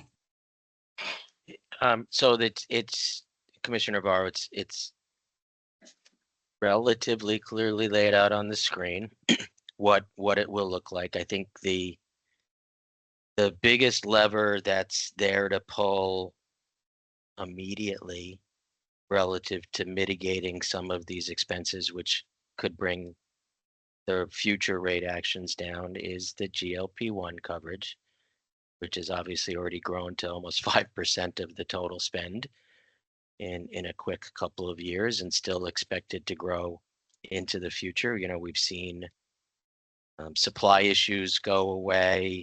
We're now starting to see these drugs being used for multiple indications as opposed to just weight loss. So I think this is certainly a growing problem that's out there. My comment earlier relative to the trend assumption built into these long-term forecasts, I might couch as conservative, but certainly not one that would significantly move the needle in a positive direction. You know, talking about maybe a point or so if trends come in lower than the 8% medical and the 5% medical on the medical side and the 9-10% on the prescription drug side. I mean, trend's not an issue that's going away. I don't know that there is much ability to impact what providers are charging in the state of Delaware, which is a big equation to the underlying expense of the GHIP. And some of the other things that might be done. I believe the committee, or at least some opinions on the committee, have been that those moves to control cost are cost shifting. There still may be prudence in lowering the values of the overall GHIP plan options because there is this potential dynamic of overinsurance and therefore overutilization or waste in the system just by virtue of the high values of the plans. But I do echo the strong likelihood of there being these types of much larger increases in the future without an increase in FY26. Okay, thank you for that, Brian. I'll just make a comment. You know, I attended DFAC on Monday, where state revenues dropped $60 million over the last for 2 years combined. And what I can say is what's happening at the federal level, there's a lot of uncertainty. And I was, you know, looking at, I was struggling with this, but, you know, finding $27.5 million to propose in the upcoming GRB, you know, it's a tough task, but I thought it was a fair thing to do. And so, I'm struggling with going with a zero coming off of a 27% increase for, families. And I think we could be heading down that road. I'm all about collaboration and looking at ways. My proposal would be putting guardrails on the smoothing where if performance improved, it wasn't guaranteed that you would go up the smoothing amount if we hit certain thresholds. So then also if we started going the wrong direction, we'd have to address it as well. So my thought process was that it was comprehensive. I don't think we had a lot of time to look at efficiencies to bake into this plan year. And so a zero is makes my life a lot easier, but I don't think it's the right thing to do. And so I'll just wanted to comment on that for the committee, and I see Steve's hand up. Yeah, I kind of want to probably say what you said, Brian, but in a different way. Number one, I don't think it's wise to do zero. I rather do an increase and then work on the issues that Bill, I, and Jeff have worked on for a very, very long time in trying to lower the bill. I think that's the safe and prudent way. Second, I rather, we know what at least state budget and the revenues generally are this year with the federal, what we're looking forward to, what's going to affect in the rate next year. I'd rather not defer something we owe into the out years because some of these federal implications are going to be shifting a bill to the state. And I don't think it's wise. I'd rather deal with the year we have now and making sure we're funding this properly because next year or the year after, we may have significant challenges in footing that bill with state funds. Thank you. Comment, Mr. Eberly? Mr. Chairman, your words were not lost on me. I'm very keyed into the potential loss of Title I funds, Medicaid funds. So I appreciate that we could be in, I won't say dire financial straits, but certainly a difficult situation. I don't want to add to that burden. My motion was predicated on the fact that I would like to see a more active position taken by this committee to try to control the cost side of the equation. And I think there are many, many things that we could do to deal with that problem, including hospital groups. And, House Bill 350 is an example where there was a sincere attempt by the General Assembly to deal with that side. The hospital groups entered into negotiations. It was a compromise that I was not particularly happy with, moving to a COLA plus, I think, 2% in lieu of reference-based pricing. And once that compromise was reached, the hospital organization turned around and sued the state. So I think that in itself paints a picture of who we're dealing with in terms of trying to control the hospital costs. I will defer to you, Mr. Chairman. I will withdraw my motion on the 0% for the next fiscal year and look at a smoothing rate. My preference would be over the next 3 years as opposed to 4. Can I ask? Lieutenant Governor? If we're on the floor, right, permission to dialogue with the former rep. Sure. Thank you, Grant Senator. Just can you share your preference for the 3/4? That insight would be helpful to me. My preference would be to minimize it as much as possible. Employees and the state. I mean, this is a taxpayer issue as well. I've taken a 27% hit last year. So my preference would be to minimize the smoothing as best we could. Karen Peterson? I can kind of see which direction this is going. And I hate to leave this here without an answer, at least, from the AG's office as to the section of the law and how those funds are intermingled and spent, and is that spending in violation of those code? Will we get that answer no matter how the vote goes down? Or they- I think that would be prudent. I think the prudent person rule here that we would all want that answer is we have a fiduciary responsibility to protect the taxpayers and the employees. And I think that would be something that we are committed to finding out. And of course, the question would be, if it comes out that you have to be spending the money in accordance with the law, and we've just tacked on an increase onto the Medicare retirees, what do we do then? But to have a point of clarification, if there was a vote on all groups of a rate increase and information was found subsequent, because of the fact that that plan doesn't go in effect till January 1, would there be an ability to not communicate that at this time, even though there was action taken? Thank you. There is the ability not to communicate, and actually we're not intending to communicate the rate action for the Medicare retirees as part of the May open enrollment. Simply because we don't want folks to be confused that is going into effect July 1. So I do think there would be opportunity for the committee to revisit any decisions made today, if done within the next several months. Obviously, we start that planning process for Medicare open enrollment late August, early September. And Mr. Chairman, going forward, the long-term discussions, we still need to revisit the overcharging of Medicare retirees. Yeah, I think part of the work plan would be the discussion around the rating of the groups separately, and I think that would be part of the work plan discussion.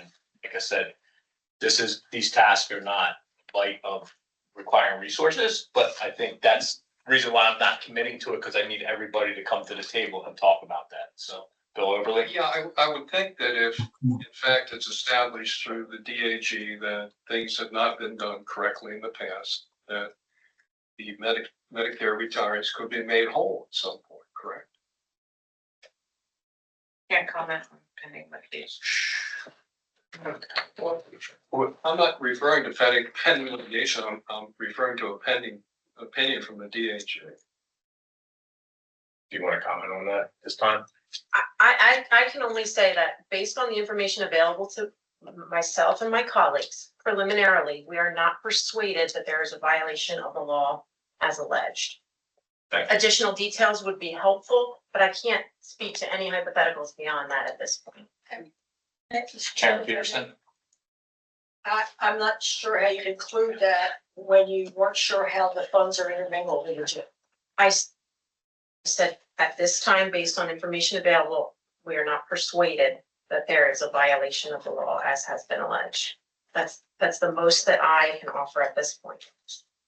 So you don't have all the information, but at this point, that would be your conclusion. Is that my understanding you? That is what I said, yes. Just to, as a former DAG, just to stand up for our good folks who are doing this work every day, I think that based on the information that they have traditionally been supplied and what I heard Ms. Whalen say is that if she had additional facts that demonstrated that the movement of money somehow violated the law, then she would be able to analyze those and come and provide a more, I would say, a different opinion. But I don't hear her saying that she doesn't have enough information. She would be happy to view information, and we should endeavor to get her information that's in most transparency. Let's foresee what's happening. Jim, it would seem to me that just asking the department where the money goes would solve that problem. It may be. To the extent it's inconsistent with the information that has already been made available, it may change the opinion. But I think it would also be incorrect to state that we lack information. Based on the information currently available, myself and my colleagues, having looked at this, are not persuaded. But if additional facts or information were to come to light, would certainly share an opinion if that were to change. Chairman, I'm just confused. You know, if this money from the Medicare retirees is being placed somewhere other than the OPEB fund, which the law requires, and then it's being used to pay premiums for other people who are not in that Medicare retiree group. You don't see an issue with that? Given what the law says? I've, as chair, I'm just gonna interrupt. I think we made a commitment that we're gonna do further research on this and provide as prudent person and responsible, committee members that we will report back to the committee upon further analysis with regards to the claims that have been made today, which they are claiming as right now. Okay. Thank you. So do we have any motions before the committee at this time? Oh, we got 3 people. we got 3 hands. So I think it was Secretary Gordon first, me second, and Paul third. Got it.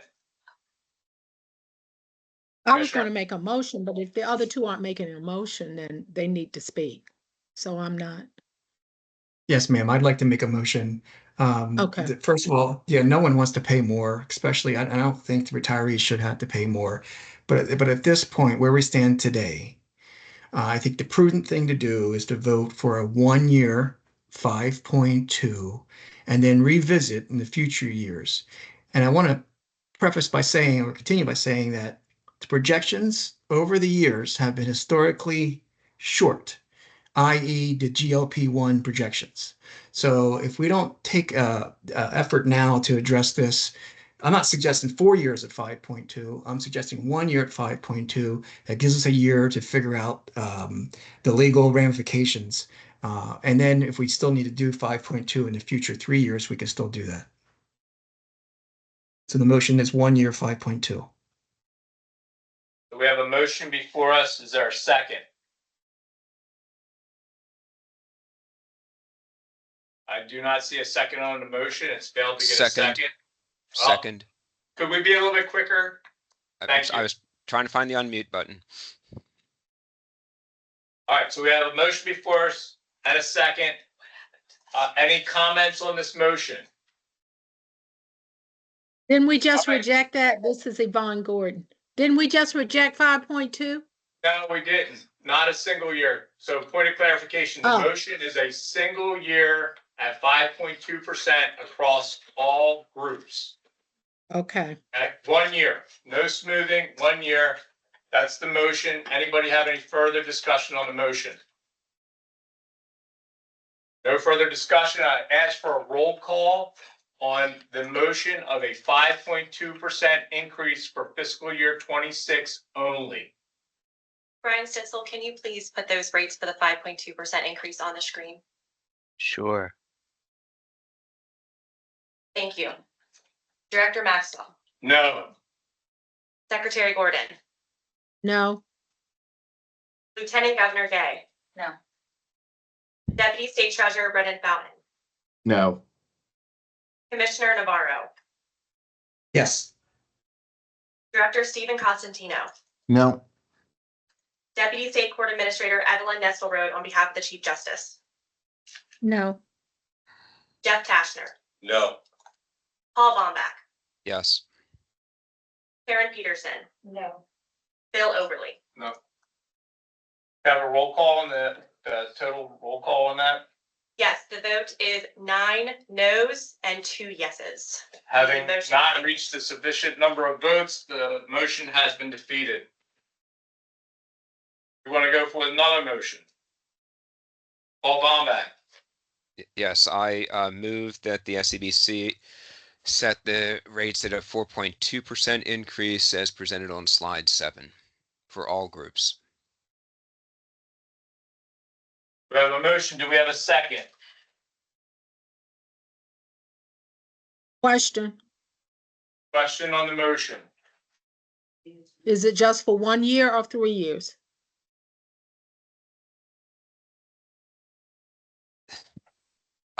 So I'd love to be able to answer that question, but my sense is the SCBC can change anything at once a year from now. So what I say today is irrelevant. What we're deciding is what rates to put in next week's communication. That's what I have the motion focused on. That- There's no way I'm tying the hands of the SCBC in the future on what next year's rates are.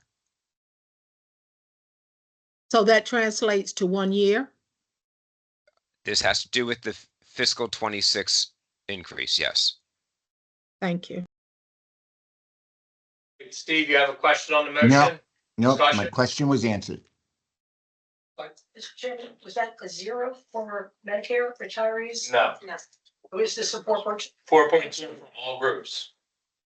Bill Overly. Yeah, just for my clarification, is that a 4.2 smoothing rate over the next 3 years or just 1 year? He's going with 1 year. Just 1 year. And for that matter, as we've been told, we have 5 months before we need to finalize the rate increase for the Medicare age population. And Any just one further- other, sorry, Director Maxwell, just one other piece of clarity on the different smoothing approaches. They have always, at least historically, when the smoothing approaches were looked at, was an approach to determine the rate action for the impending year, not a lock-in. It was just an approach to setting the rate for that particular year and what the future outlook might look like under that approach.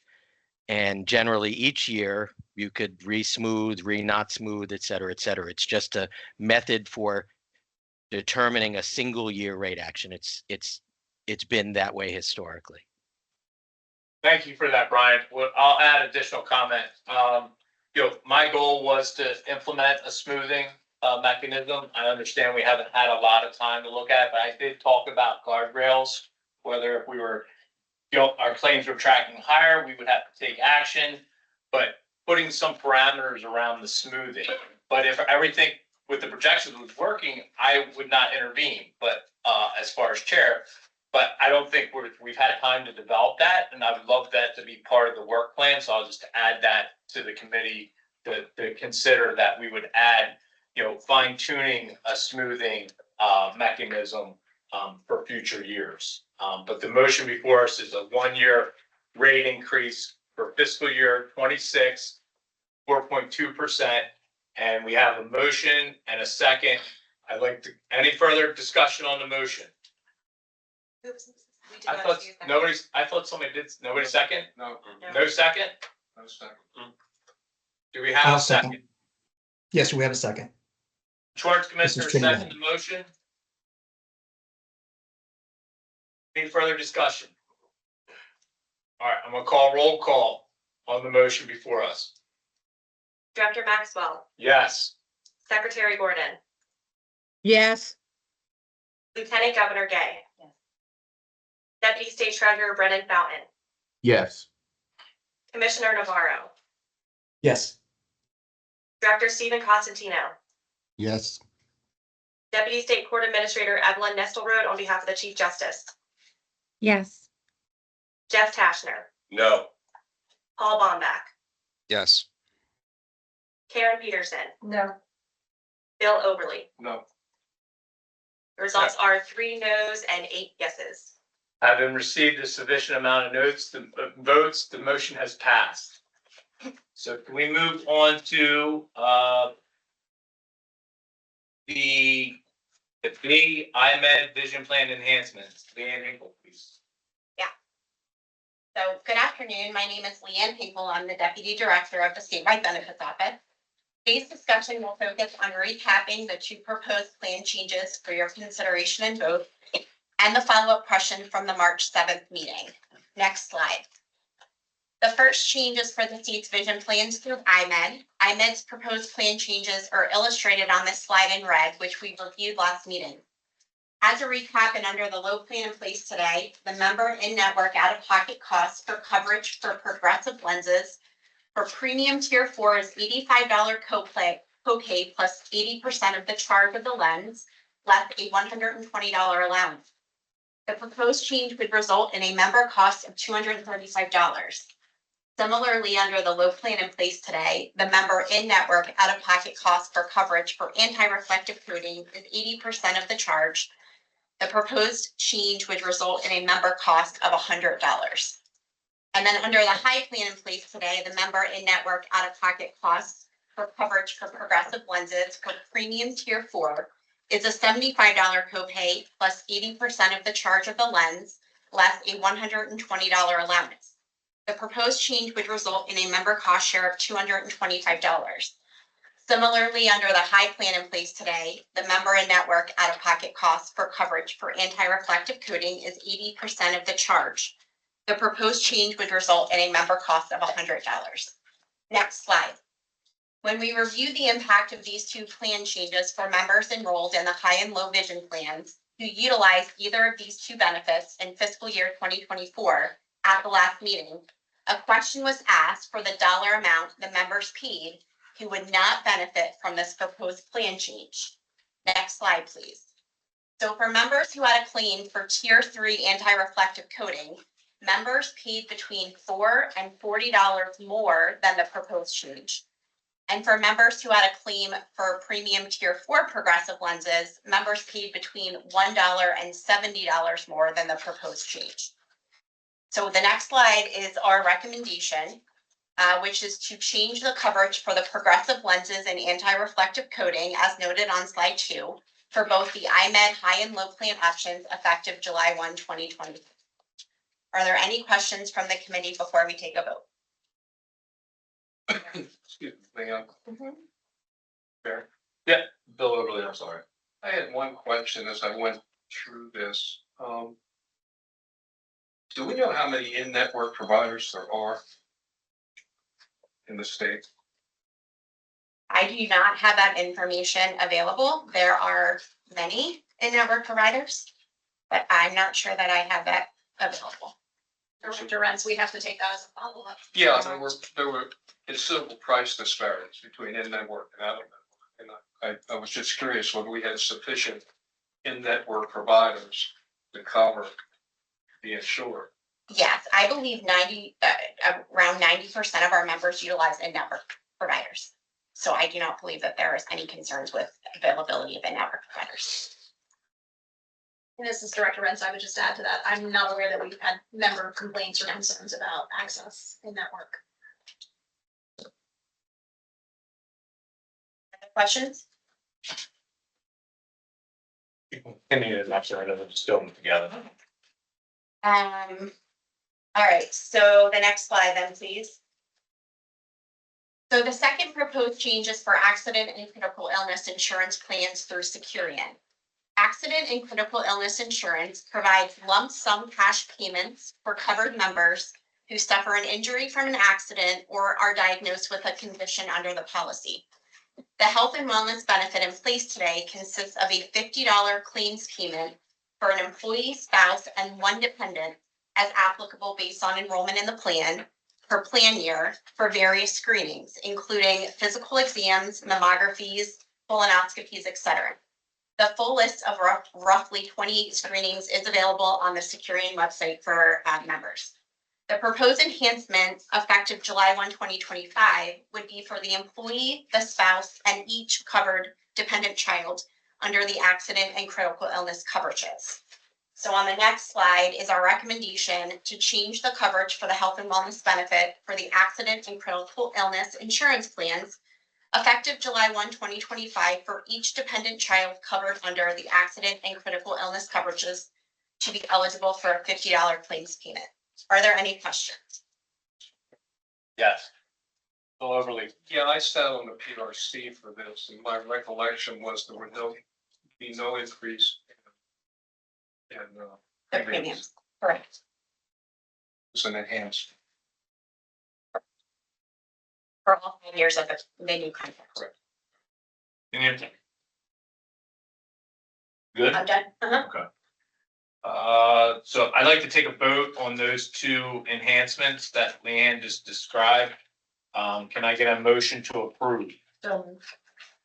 Second, Stephen. We got a motion, second, made and seconded. Any discussion on the motion? I'd like to call roll call on the two enhancements that are before in this motion. Director Maxwell, Yes. Secretary Gordon, Yes. Lieutenant Governor Gay, Yes. Deputy State Treasurer Brennan Fountain, Yes. Commissioner Navarro, Yes. Director Stephen Constantino, Yes. Deputy State Court Administrator Evelyn Nestelrode on behalf of the Chief Justice. Yes. Jeff Kashner, Yes. Paul Bombach, Yes. Karen Peterson, Yes. Bill Oberly. Yes. Having received a sufficient number of votes, the motion is carried. Thank you. I'm gonna skip over, item number 6 right now. I'm gonna go to agenda item number 7, life insurance benefit request for proposal. I'm gonna turn it over to Jacqueline Iglesias, Willis Towers Watson. Thank you, Director Maxwell. Good afternoon, everyone. Jacqueline Iglesias, Willis Towers Watson. So we would like to briefly review with the committee just what were the feedback and questions and additional changes that were incorporated into the draft life insurance RFP following our discussion about this item at our last meeting. So in terms of the feedback from committee members, there were 2 questions that came in about the following topics that are referenced in the RFP. So the first question was around the specifics about coordinating waiver of premium with the Hartford. And waiver of premium is a pretty common concept within the life insurance space. So under the state's group universal life plan, if an employee becomes totally disabled while enrolled in the GUL plan, then they will not be responsible for paying future group universal life premiums for employee life coverage as long as they remain totally disabled or until they reach age 65, whichever occurs first. So we were able to provide that clarification in response to the question and wanted to let the committee know that that was one question that was asked.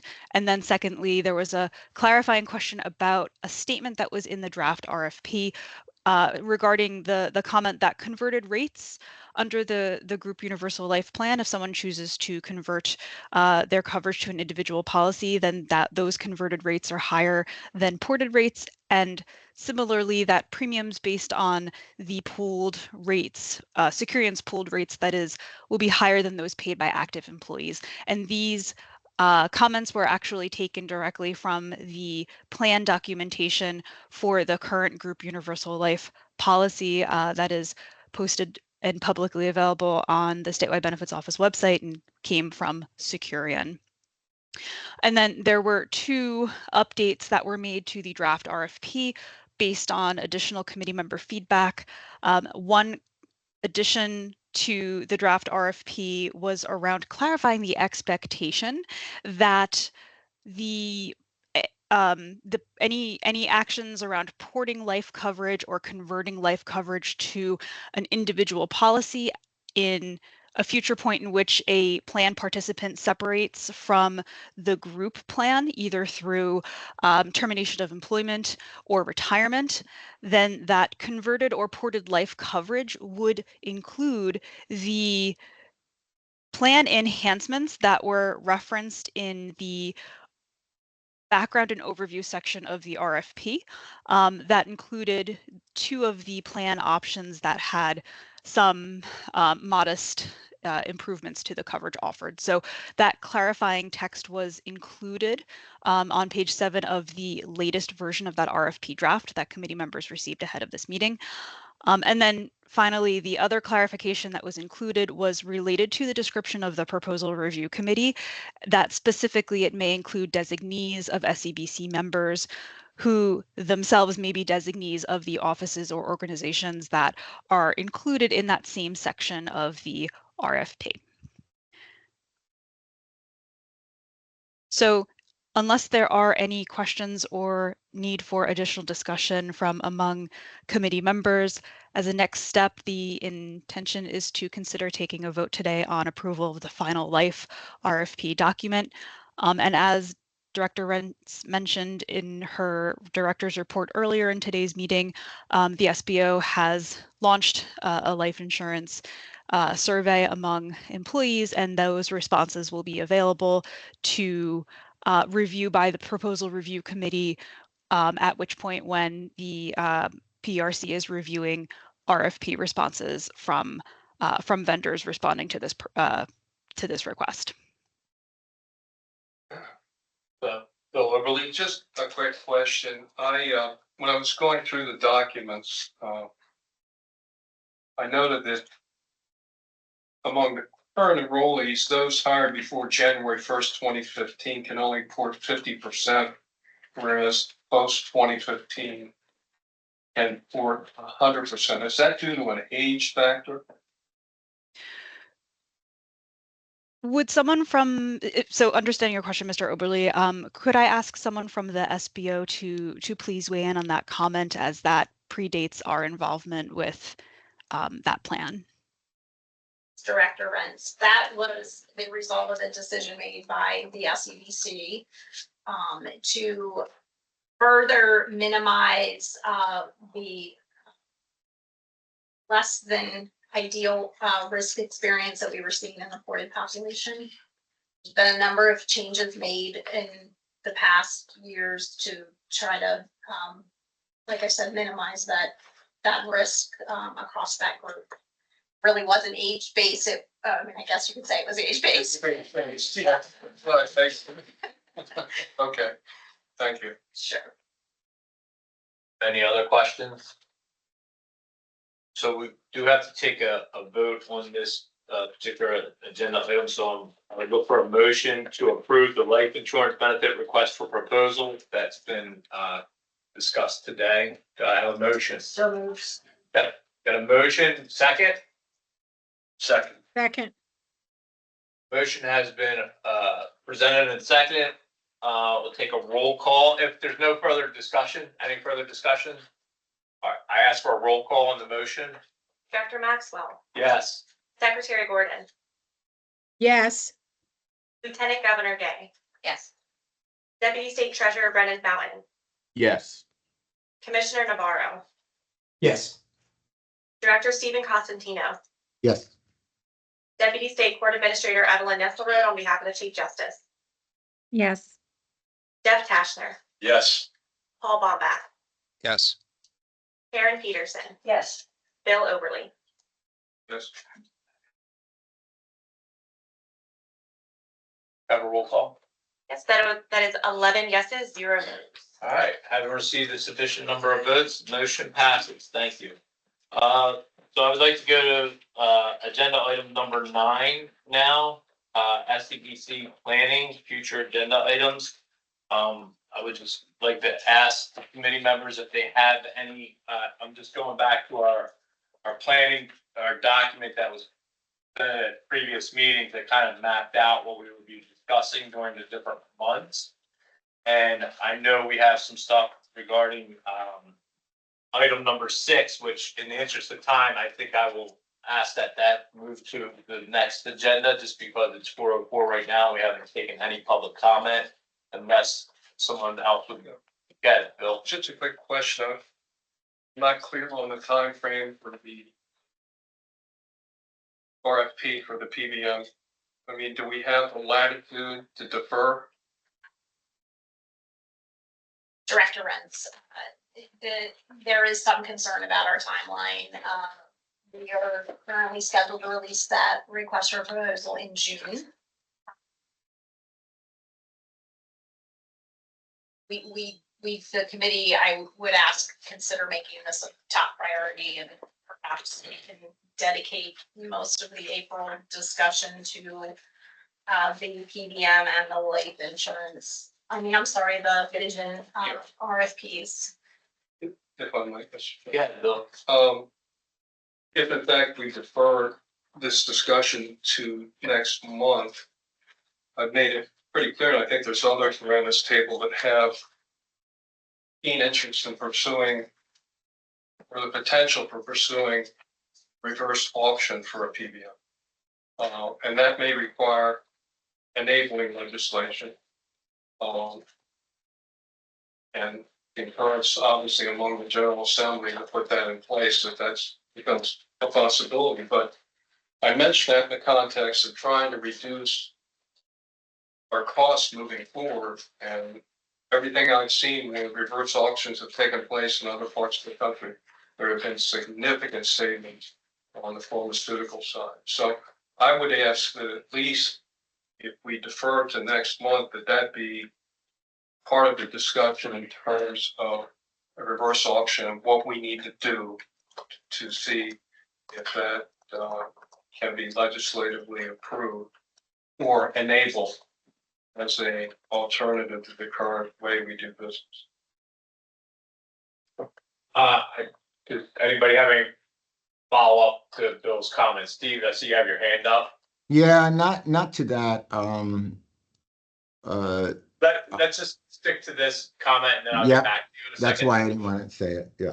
Yep. So, I have been exploring with, government support services on the ability to actually, be able to procure using, reverse auction. There's a technical question around whether the provider would provide the platform to be able to conduct the reverse auction as a process, or we would have to have some sort of software to be able to conduct it. So I do have some follow-up questions, but it's not like we're standing still. We've been taking these considerations and exploring them. And so I'm willing to stay here. I don't have nothing better to do on a Friday afternoon. I'll stay here for another 25 minutes as we have on the agenda if you feel like we want to talk about this more. No, if I might add, I did make an inquiry, and apparently Willis Towers Watson has facilitated in the past reversed auctions. And, they may want to comment or not. And Brian, I think there at least one vendor I know, I think it's Truderis, does provide that platform. Okay. And my understanding is they may even provide the real-time auditing of like your rebates and other stuff. So like In Bill said, your research, who's actually leveraging that particular vendor? That's helpful to us to be able to reach out. I don't understand. I believe they had a role in maybe in New Jersey in doing theirs. Okay. Maryland just adopted it. Colorado can also share. There's a group out of DC, an advocacy group or a interest group called America's Agenda. Okay. And the gentleman's there is Mark Bloom, BLUM, who is one of the leading experts on this and has supported it around the country. He was actually here when Dr.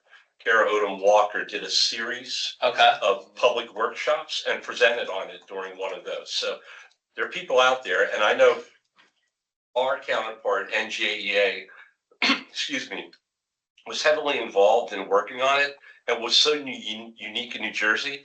It was the Christie administration and labor that came together, and they are not partners normally. And obviously their scale is much larger, but they saved the state, from what I understand, around $1 billion. Wow. Everybody I've talked to said it works. So there are people out there that can help us. That like I share that. I know they're taking notes here, but if you could follow up with an email. I'm happy to talk to you. And the staffer at NJEA at the time who worked is now my counterpart as the executive director over there, Kevin Kelleher. And I know there's a number of people out there that could help us. So I'm happy to partner with you. Appreciate you sharing that. Mr. Karen Chairman, Peterson. also, Chris Deacon helped from Versan Consulting in New Jersey, also helped work on the New Jersey. And she works with Marilyn Bartlett in Montana, where they turned that whole state around. So she is also available for help if needed. Appreciate it. Thank you so much. Director Rents, it looks like you'd like to say something. Yes, thank you, Director Maxwell. I just want to confirm that actually Benefits has a meeting with the Government Support Services Director on Tuesday, the 25th to discuss, what might be needed to move forward with that from a code perspective. Stephanie has been in touch this week with Marilyn Bartlett. She has referred us, she's stepping back and really trying to move into retirement now. So she's provided us with some contacts as well. And we are familiar with the former benefits director for state of New Jersey that you mentioned as well. So we can certainly try to reach out to her. I got her name from back. Okay. All right. So yes, we are working behind the scenes as well and should have some more information to report out. I don't know if we have anyone still from Willis Towers Watson representing the pharmacy practice that could speak to their capabilities. We do have Brian Holleran from Willis Towers Watson, our pharmacy expert. Brian, floor is yours. I'm here. Sarah Tarnish had to drop off, who is our pricing person. I could certainly go back and confer with her about our capabilities to support a reverse auction and using proposal tech for that. So would it be possible to follow up with some of that information? Absolutely. Thank you so much. Sure, sure. So I think one of the agenda items is providing, reporting back to the committee on some of our research and some of our findings. Sounds like there's conversations being had, meetings going to be taking place, so we'll be in a good place to kind of report back. I mean, I've literally asked my GSS person to go and look at RFPs out there that have conducted it. So I want to make sure, like, we include that option as far as possibility in this upcoming RFP. So, all right. So are we okay with tabling 6? And do we? I don't know. Do we have to do the vision one right now, or can that be next meeting? Do you need to do that now? It can be tabled for the next meeting, but I would inform the committee, we had sent the slide deck as well as the draft scope of services to all committee members, and it is posted on our website in the materials as well.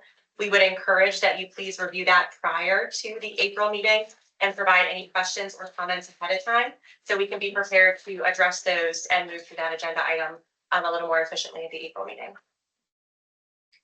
Does anybody have any, like, before I move off to 9, does anybody have any other agenda items? Because I was looking at it and we still have some other things to work off of with regards to the month of April as far as items. Yeah, just quickly, Brian.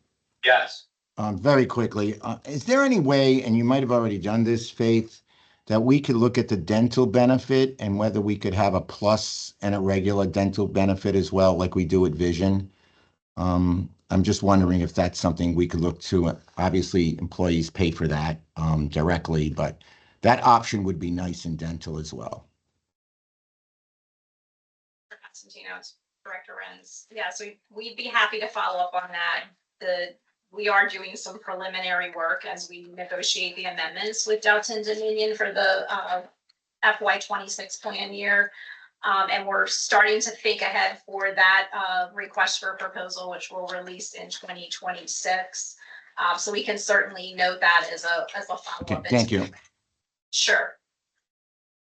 Director Maxwell, if I could also just circle back for just a moment to the earlier discussion about rates and specifically Ms. Peterson's concern with regards to legality of the language related to the OPEB funds. I just want to go on record to say that the Benefits Office has had discussions and will certainly continue between now and our next meeting in April with the Department of Justice with regards to those concerns. So tentatively, hopefully we have an update at that point in time, so that will be a possibly agenda item, in a good place to share it with committee members. Hopefully we are. All right, so I'm going to move off of that, given that we kind of tabled number 6 for further discussion in the April meeting, and also the Vision benefit request for proposal. We will move to the April meeting as well. So I'd like to open it up to agenda item number 10, which is public comment. So. Thank you. Committee members received 5 written public comments for today's meeting, which are also posted to the SEBC webpage. We do have 3 individuals pre-registered for public comment today. If you have not registered but would like to make a public comment today, please raise your hand in the Teams chat function. If you are on your cell phone, you can press *5 to raise your hand. We will start with public comment for our in-person attendees, and these are 3-minute public comments. I will start with Mary Graham. Good afternoon, and thank you for hearing us. My name is Mary Graham, and I am currently on the state plan as a Medicare retiree because I'm a spouse of a retired UD faculty person. And I actually have come to have a lot of understanding of what they're doing because I was recruited, given my past history, which not everybody knows about, but working in connection with the litigation and the legislation over the last couple of years. I'm now very much involved with UD, and I want to make sure that it's clear. I know Commissioner Navarro and some others have expressed, oh, well, maybe this is just short term. No, UD did an in-depth look without short-term blinders on, and they revised essentially that it was shockingly overpriced. for the premiums. So, and it also occurred to me listening to this today, one reason, they believe their population is healthier from state data, and I suspect it is, but I suspect also they have fewer pre-Medicare retirees. So they have Medicare retirees and they have lots of current people, but not so many pre-Medicare retirees. So what this means is that you know, you're losing them in part because you didn't reflect the actual premiums, these are these faux premiums. So I really suggest that you change that. And also they're absolute, so, and that's a reason also to reduce charges. And I wholeheartedly endorse what Mr. Oberly said. And I disagree with WTW equally wholeheartedly. There's absolutely an opportunity to reduce charges. As Ms. Peterson's designee, I sat through 8 hours of the PRC meeting for the auditor on Wednesday, and it was actually hugely interesting. And one of the things I came away with is these auditors have amazing expertise, and my time is. Yeah, thank you so much. But I hope you will look at having your auditor look at the RFP. They're the people with the expertise. Thank you so much. Thank you. The next individual we have registered for public comment, Dale Swain. Okay, my name is Dale Swain, and I've been involved the last couple of years, especially with all the Medicare Advantage stuff that we went through. My point is, as you look at the agenda that we have of the structure month by month, it is pretty much structured for every meeting. You have certain targets that have to be done in order to keep things moving forward. There's not a lot of time to really get into these in-depth issues where we can potentially really save some big money.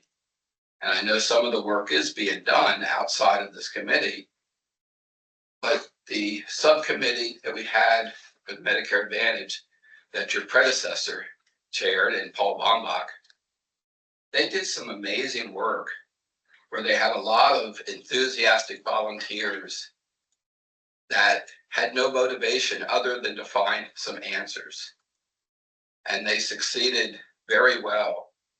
And I think you can probably do the same thing here, but it may mean taking some of these issues and spinning them all into a subcommittee so they can spend an entire meeting or 2 or 3 dealing with the PBM issues or some of the other ways that you can truly save money. You do good work, but it's such a fine structure. You have to do this at this meeting, you have to vote on it, you got to move to the next issue. It doesn't lend time to a lot of these big issues that really maybe can save us some big bucks. Thank you so much for your comment. Thank you. We'll move to virtual public comment. Stephen LePage.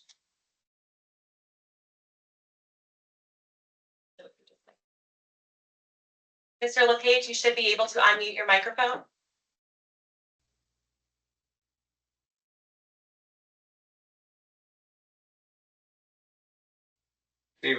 Can you hear me? Yes. Yes, we can hear you. Great. Going along with Bill Oberly's thing about possible savings, how would you like to save between $23 and $25 million in a very short time? Well, maybe it's not so short, but Wegovy and Zepbound currently account for approximately 92% of the state's total weight loss medication costs. One potential cost-saving strategy would be to remove these drugs from the state health plan and instead provide employees with a health reimbursement account and a payment card. This would enable them to access the new direct-to-consumer pricing of $4.99 per month, effectively cutting the cost nearly in half. Such a shift could yield savings in the range of $23 to $25 million. If feasible, this option deserves serious consideration, especially for high-cost medications now available at significantly lower direct-to-consumer rates. Thank you. Thank you, Stephen. Thank you. And we have Christina Bryant, registered from the Delaware Healthcare Association. I do also have written public comments from Ms. Bryan that will be distributed to the committee following the meeting. Ms. Bryan, you should be able to unmute your microphone.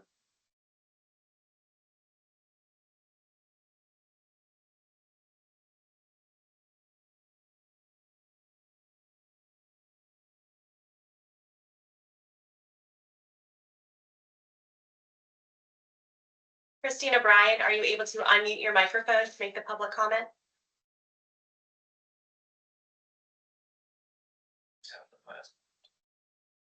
Your mic is enabled.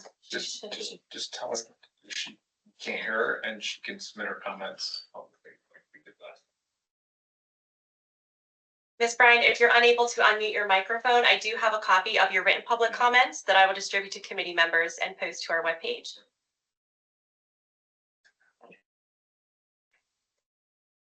Do we have any other members from the public wanting to make a public comment today? Mr. Bob Clarkin? Mr. Clarkin, you should be able to unmute your microphone. Good afternoon. Can you hear me? Yes. Thank you. My name is Bob Clarkin. I'm retired from the Delaware Department of Labor, where I had the pleasure of sharing part of my career there with Karen Peterson.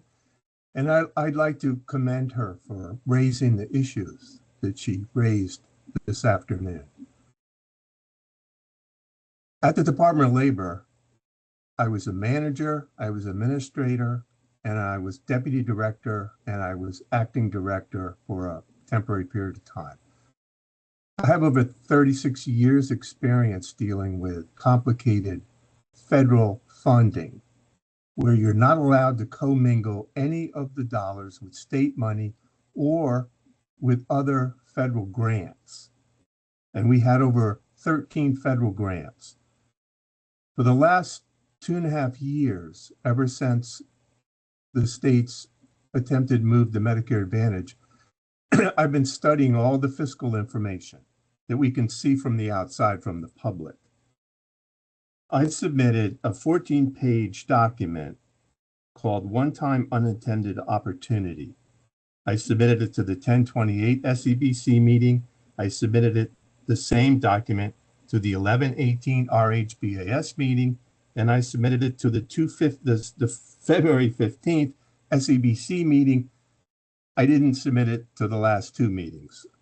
I had been hoping that committee members would have read the document and maybe digested the document, because it raises the same issues that Karen Peterson raised, especially my suggestion that I believe that the state is in violation of the Delaware Code in the way that it pools and aggregates the OPEB funds across the entire GIP. And it's not just the premium dollars that are supposed to be deposited in the OPEB fund.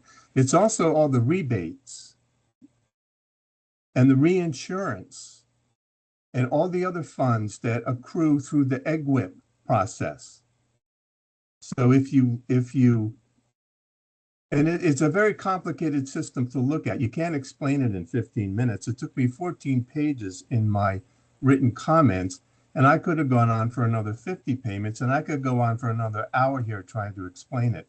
But I would hope that I'm just suggesting that the way that the funds, the OPEB funds are used may be in violation of the Delaware Code. And I believe a blueprint to coming to that realization can be found within the One-Time Unintended Opportunity written comments that I've submitted to the SEBC twice now. Thank you. Christina Bryan. I'm here now. Thank you so much for the opportunity to comment today. My name is Christina Bryan with the Delaware Healthcare Association. On behalf of Delaware's hospitals and health systems, thank you for the opportunity to comment. As the committee considers further rate increases to keep up with rising costs within the state health plan, DHA would like to take the opportunity to, one, encourage SEBC members to look at the data that reflects the drivers of rising costs in Delaware's state health plan, primarily prescription drug costs, when looking for solutions. And number two, we'd like to request that SEBC consider collaborative approaches involving all sectors of the healthcare system to work on solutions that address not only healthcare affordability, but also improving health outcomes. In terms of number one, as has been the case since the start of FY24, SEBC consultants have consistently pointed out that the state health plan's rising cost trends have been driven by increasing costs on the pharmaceutical side, in large part due to increasing utilization of GLP-1 drugs.